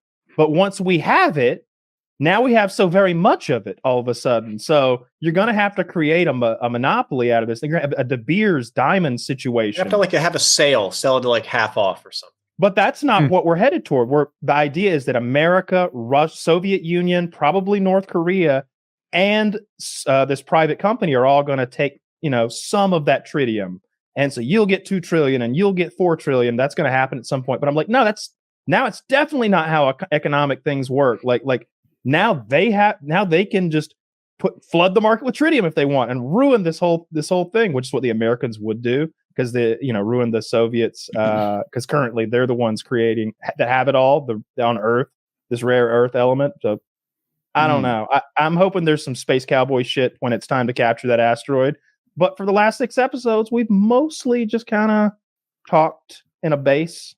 Do you think there are any rare earth elements like at the bottom of the sea we haven't found yet? Like there's like another big revolution, like deposits of them, like a deposit of something we don't even know about. Probably somewhere. So I dig them all the time. We found them. We found lithium in Maine and in the Salton Sea in California recently. Yeah, well, I think lots of earth elements that can be found. Well, I think what Taylor's talking about is like a new substance, but we know what all like a new element. But they've got the periodic table and they can just fill in the gaps and add more atomic weight and see what's there. Like there's no surprises hanging out at it's like, unobtainium, here it is. Or there shouldn't be any surprises, but we don't know. As a scientist, you should always hope to find. Yeah, there could be new ones. Definitely, like a new compound down there. No, so Kyle, hear me out. I'm on your team with we have them. We know like this is 1, this is 122. I'm not suggesting there's more in the middle because they're just 1 proton apart. What about on the end? What if there's 126 protons? Am I doing this right? In the next atom, and we haven't seen that yet. Yeah. What if there's another one with the atomic weight they do that 17, but there's like a bunch of quark madness going on in there that changes it in a way we don't understand? Well, would probably. Well, I don't know what you just said, but to answer Woody's question, I don't either. But to answer Woody's question, which is a real thing, they do that, right? And with the Large Hadron Collider or whatever, they momentarily create those elements at those it's usually really high pressures or temperatures that require for them to exist for these brief moments. So the one that Bob Lazar was talking about, they're like, can you believe that in the 70s he knew about this element? It's like, yeah. He added some protons to the thing before it. Like that's where you get. Like, no, he knew there'd be 126th element. Like, there's 127th too. Like I have this thought. It's so stupid. Probably people who know what they're talking about are laughing. But like, what if it's like prime numbers where 126 wasn't prime, 127 wasn't prime, 120, but somewhere down the way we found one that's stable. We didn't know that was That's coming. basically how it works, because what you're dealing with is electrons in their valence orbits, and they have to be balanced with each other. If you remember this from high school, maybe you've got 2, 4, and then I think it's 8, 16, and they're usually some multiple of an even number. Just goes and they have to be in certain for the rest. Am I crazy? Yeah. I think you're right. Some multiple of that, but they also have to be in certain orbits and valences that we understand as being stable. So there's like 2 in the first orbit, 4 in the second, and blah, blah, blah. So when it comes to predicting or creating new elements, you can't just add 1 electron and be like, okay, now we've got a new thing, because it won't exist. It'll just fly off unless it hits one of those stable orbits that it needs to be in. And it probably has to have a lot of friends in order to do that. Yeah. A lot of the elements we make seems like it's like, oh, we made it. It lasted. We made 1/millionth of a gram of it for 3 seconds, and it really sucks, guys. We don't want to be making more of that because it immediately deteriorates and it would blow up an area the size of fucking Saskatchewan if we had 10 of them. Antimatter. That's antimatter you're talking about, and we need a lot of that so that we can have our Star Trek warp engines. Antimatter. That's a bunch of hullabaloo. Oh, it's not. It's very You just real. described it. You just described it and the science around it very accurately. Well, then I retract my statement. We were all very impressed for a moment. What's your opinion on dark energy? Oh, hate it. 2 thumbs down. No, I'm about light energy. We need to be able to see what's going on. How did we get here? We were talking about interesting elements and things like we were metal talking about a fun deposits in the space show bottom when of you the sea. Yeah, we're derailed talking us. about harvesting tritium from an asteroid. Yeah, Iridium. Yeah. Yeah. But anyway, that's not how that's going to work. So I look forward to seeing them be like, actually, it turned out no one took basic economics, so the world is ruined. and it's or like, and again, I don't know anything, but I imagine when they bring these huge vessels full of tons and tons of that rare radioactive element down to Earth, like what if one burns up in the atmosphere and We're in like deep shit. and 10,000 tons of iridium just go into the does our planet glow in the dark now? I think we all just get cancer. I mean, it already glows in the dark, kind of. I guess it's, but does it like really glow green now? Did you guys see Don't Look Up, the Netflix one? I liked. Oh, with DiCaprio. Yeah, DiCaprio. It's got an asteroid that's coming. I love the ending. How the president. It's like, we're going to get all the metal off this asteroid and we're going to break it up and we're going to bring it down. And Peru agreed to let us like hit their country with a tsunami for so many $1 billion or whatever. And of course they bungle it. The asteroid just smashes into the planet. It was a global warming, I think, parody. Roughly a parody of global warming and how people treat that. Yeah, and like people just denied it and denied it and denied it that there was even an asteroid until like at first lots of people deny that an asteroid is coming our way, and then a lot of people still do, and then maybe it's 50-50 and it seemed really like sort of current politics, and eventually it gets within like binoculars view, like you can see the asteroid coming to America. It's too late, and there's still a ton of deniers that are like, fuck you, it's not real, it's gonna burn up. Yeah, literal campaign. Don't look up. Don't look at it. How big would an asteroid have to be? This seems like the kind of thing like Kyle would watch a YouTube video on. Like how big to end life here? All life, like all life, only like not like wiping out the dinosaurs a little bit. Okay, and, like, so for that to happen. happen, so I do know this. For that to happen, I knew you would. You're not talking about an asteroid anymore. You're talking about like a like a rogue planet would have to hit us. Because the whole crust of the Earth has to liquefy for something like that to happen. For all the life in the caves, I thought it would like spit up you're talking enough about shit that it would. We're talking more like dinosaur times. You're talking about way worse than that. We're talking about when the moon formed times. If you're going to get rid of the bacteria, I might be wrong, but I don't think that was Taylor's question. I don't think he was trying to eliminate every. Okay. Yeah, but it's a figure of speech. I'm pretty sure Taylor meant like when the asteroid wiped out the dinosaurs. An extinction event. You're technically right. To wipe out all life is to remove all bacteria, and it takes a lot more energy to do that. So the planet would basically have to be cracked up and totally destroyed to like get rid of all the amoebas and shit. But if we're talking like do they have guesses on how big the dinosaur one was? It's a Chicxulub impact crater in right above South America, like Gulf of Mexico. Because I thought it was like some alarmingly small thing where it's like the size of Rhode Island would create enough shit that it would be like, oh well, there's no sun for anyone. Rhode Island isn't that small. If you what he looked about it a up. whole state. I googled it. The first result said 6 miles wide, which is actually bigger than I expected. I thought it was going to be like 3 kilometers or something. Same. Yeah. Okay. A 6 mile asteroid. How much can our atmosphere take? Do you think? Like I know it burns up little ones all the time. Good question, right? Like we get hit with asteroids or maybe meteors. I don't know. I don't fully know the difference. Meteors burn up all the time. Yeah. Yeah. But how big were they before they started burning? Like exactly. It depends what they're made of. So if it's like an iron, it's a big metallic thing made of iron. Let's hope that's not it. Maybe like one made of tin. But a lot of them are made of like ice. Ice. If it's made of ice, they tend to burn up. Yeah. More than I know you're impressed with my science. That checks out. We can survive any size ice one mostly. Do you know about the Tunguska blast? Yes. You don't have to tell me. Very interesting. No, I don't know anything about it. Okay, so this happened in Siberia, like maybe 1909, roughly. What happened was, I'm going to skip like the mysterious, like who no one knows what created it. What happened was a meteorite or whatever came in and exploded, air bursted above the ground, and created this ridiculous event where huge amounts of the Siberian wilderness are flattened. The trees are laying out. It hurt people so far away that it's unbelievable, like deafened them and stuff, and broke glass windows. And there's a lot of like conspiracy theorists who will say that it was an alien attack or the first nuclear weapon, and then the technology. Test. Nikola Tesla's death ray went awry 30 years early, right? In 1909 again. But that's what happened. It's the Tunguska event or the Tunguska blast, and there's pictures of like the trees and stuff, and it's wild how big that event was. How big did you say it was? I was projectile? Googling while you talked. You'll have to Google to like get the. I don't know any of that. I trust your guess. I was Googling while you talked. I found some interesting stuff. It's a city destroyer, that kind of big. The original question that Taylor may have asked, 60 miles, a 60-mile wide asteroid would destroy all life on Earth. But what surprised me was a 300-meter asteroid, but 1,000 feet, would be a continental devastation event. Like North America, 1,000-foot asteroid. Damn. That's not that big. No, that's really not when you think about the size of things get in space. 60 miles isn't that big when you think about how big the Earth is. Like, it's still huge, but damn, like to end everything.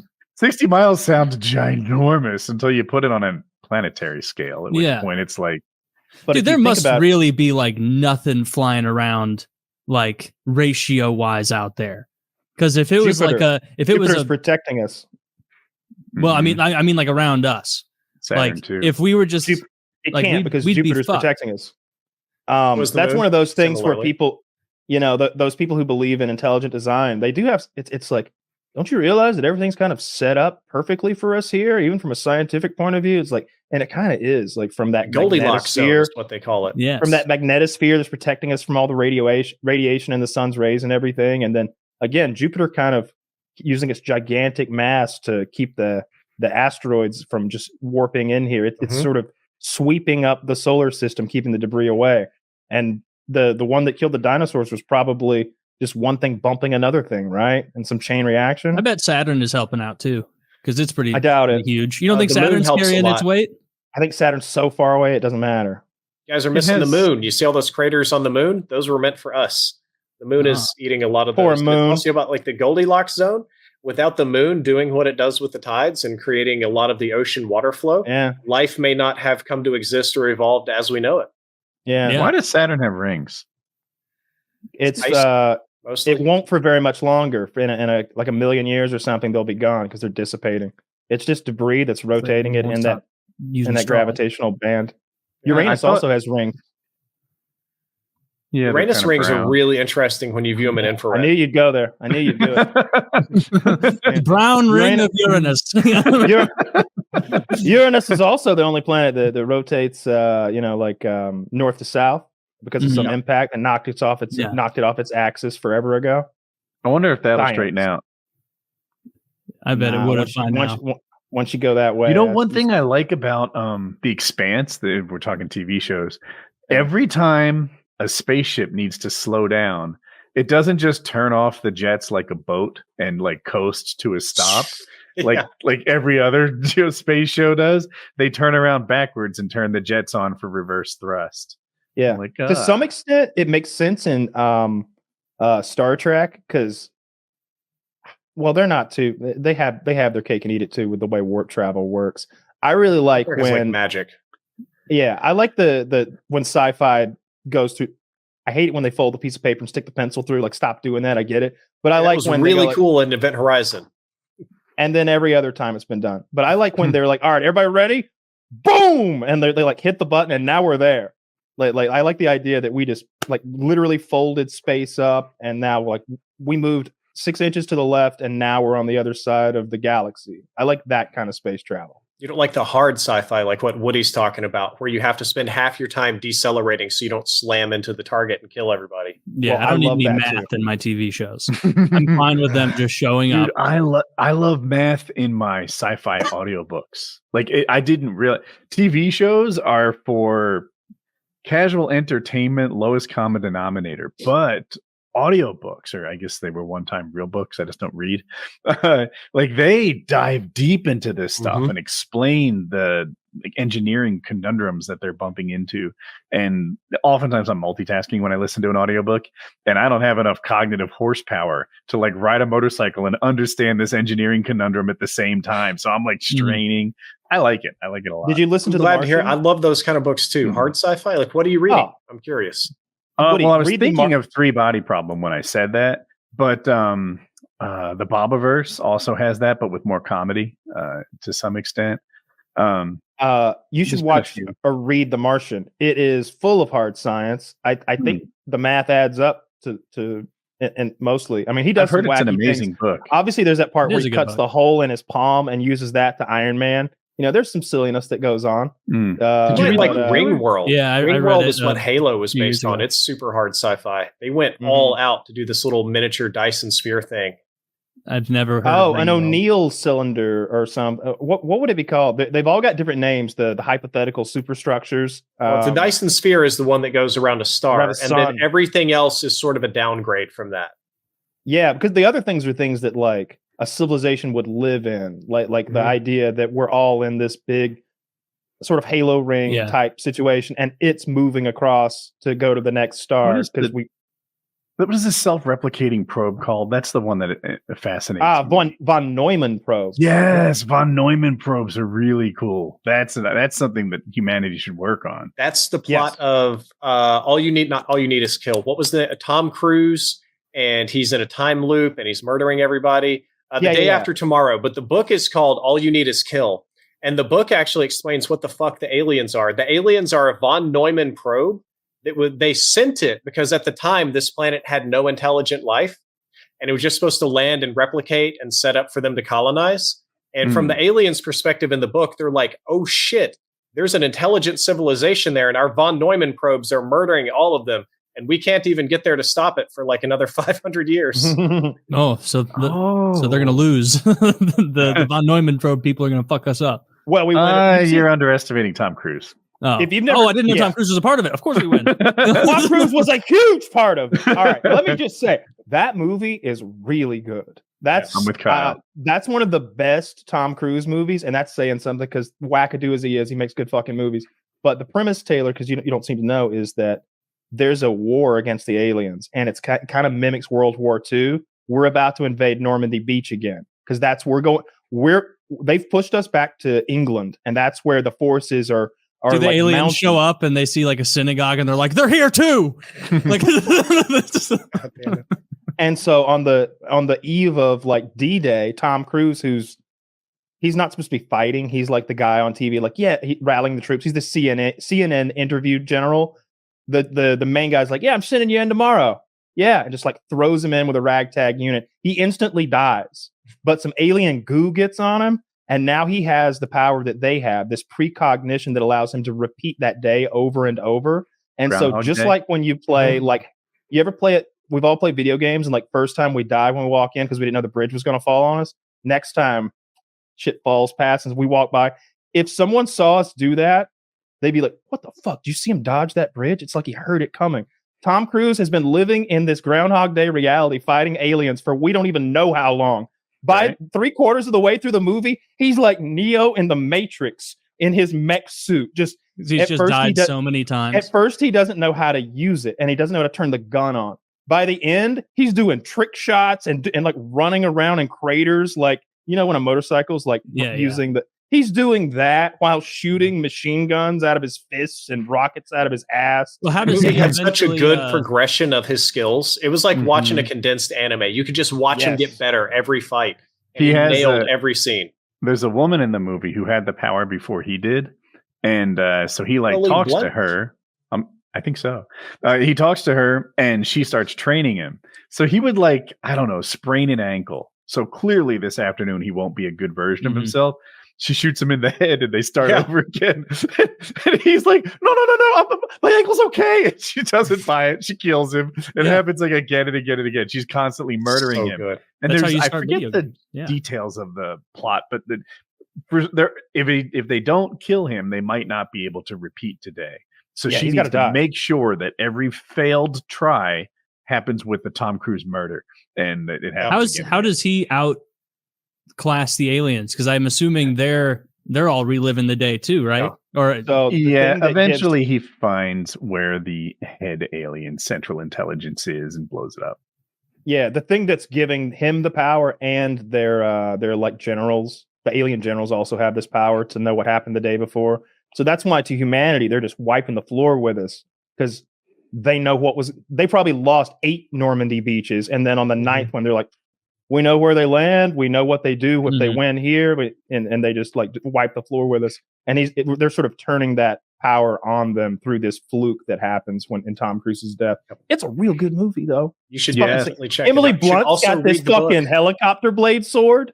They've got mech suits that make them like say 8 times stronger than a person should ever be, but not like almost advanced warfare suits.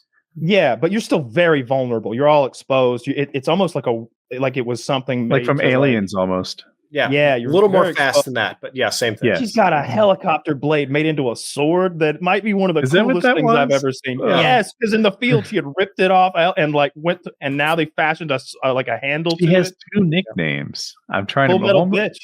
Full Metal Bitch. And the angel of the French place that Verdun. Valkyrie, I think.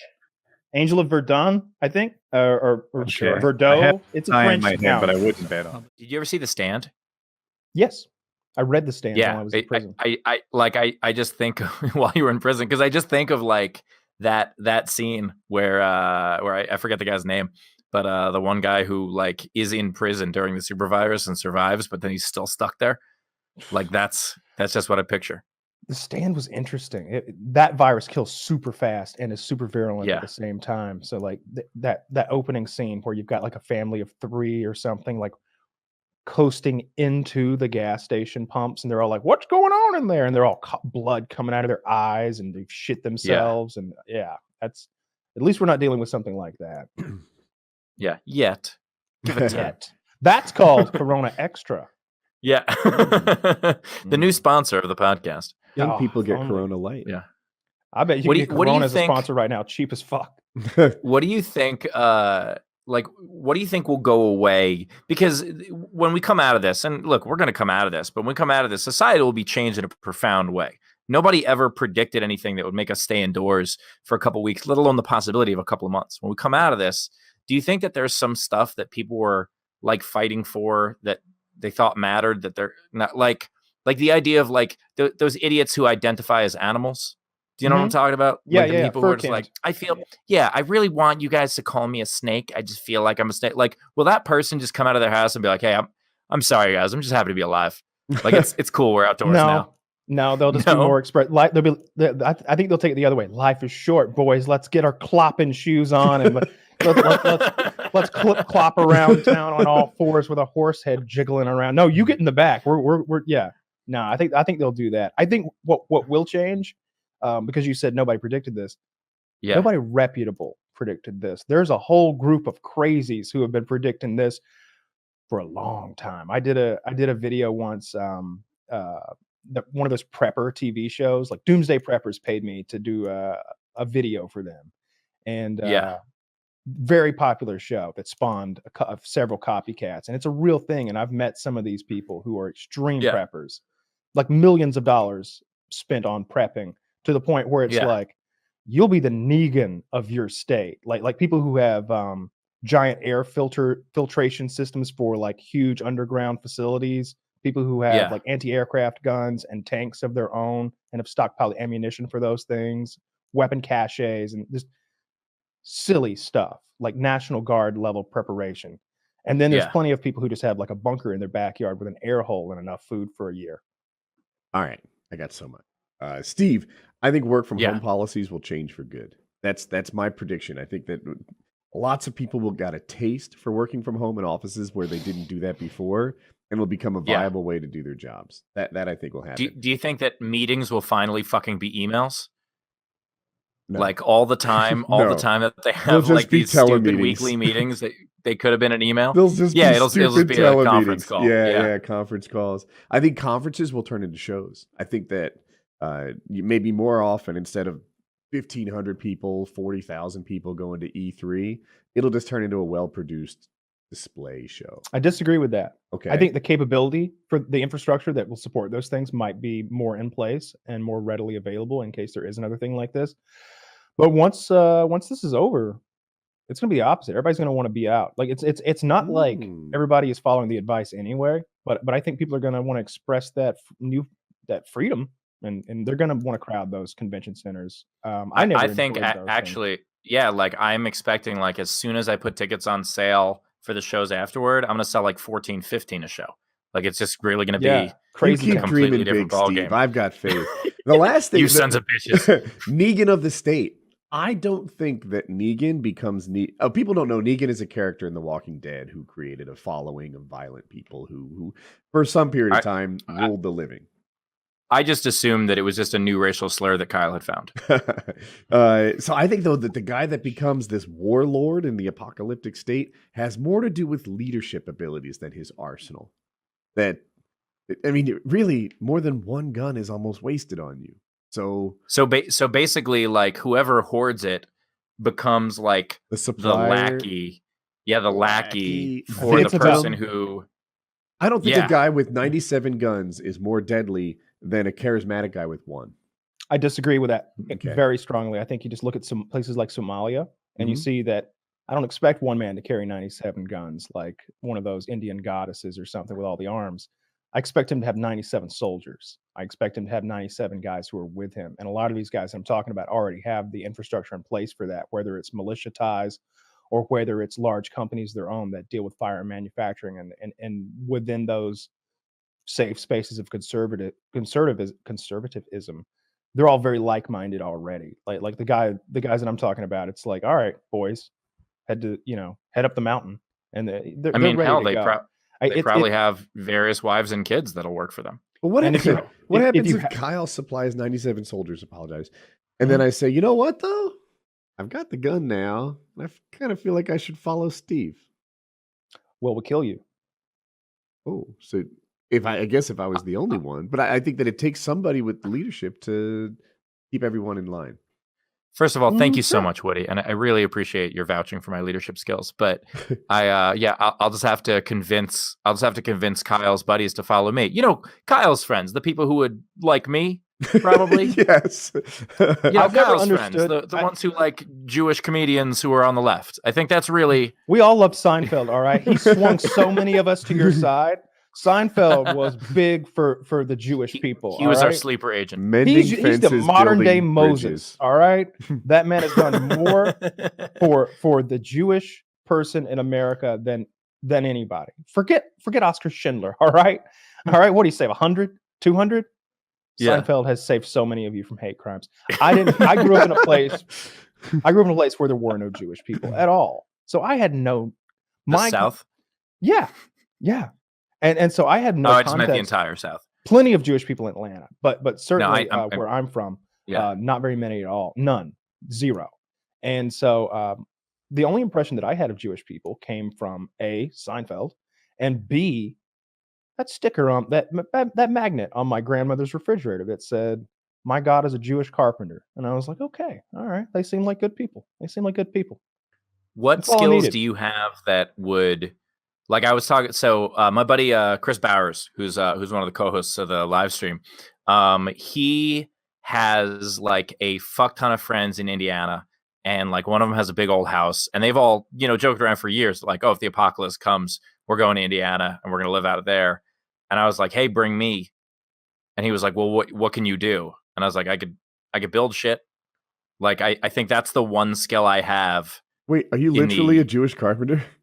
I am literally a Jewish carpenter. Okay. I mean, I'm not pro style, but like the wall behind me, I made like that. I can make stuff like that. The desk I'm sitting at, things like that. That's one big piece, isn't it? You're talking about screwing those signs up. You bought that from Home Depot and just tipped it up against an existing wall, didn't you? Mm-hmm. It's the. I don't mean I made the sign, and that's the thing that YouTube gave me back there. I mean the freaking the wood. We're saying that's all one piece. That's a big.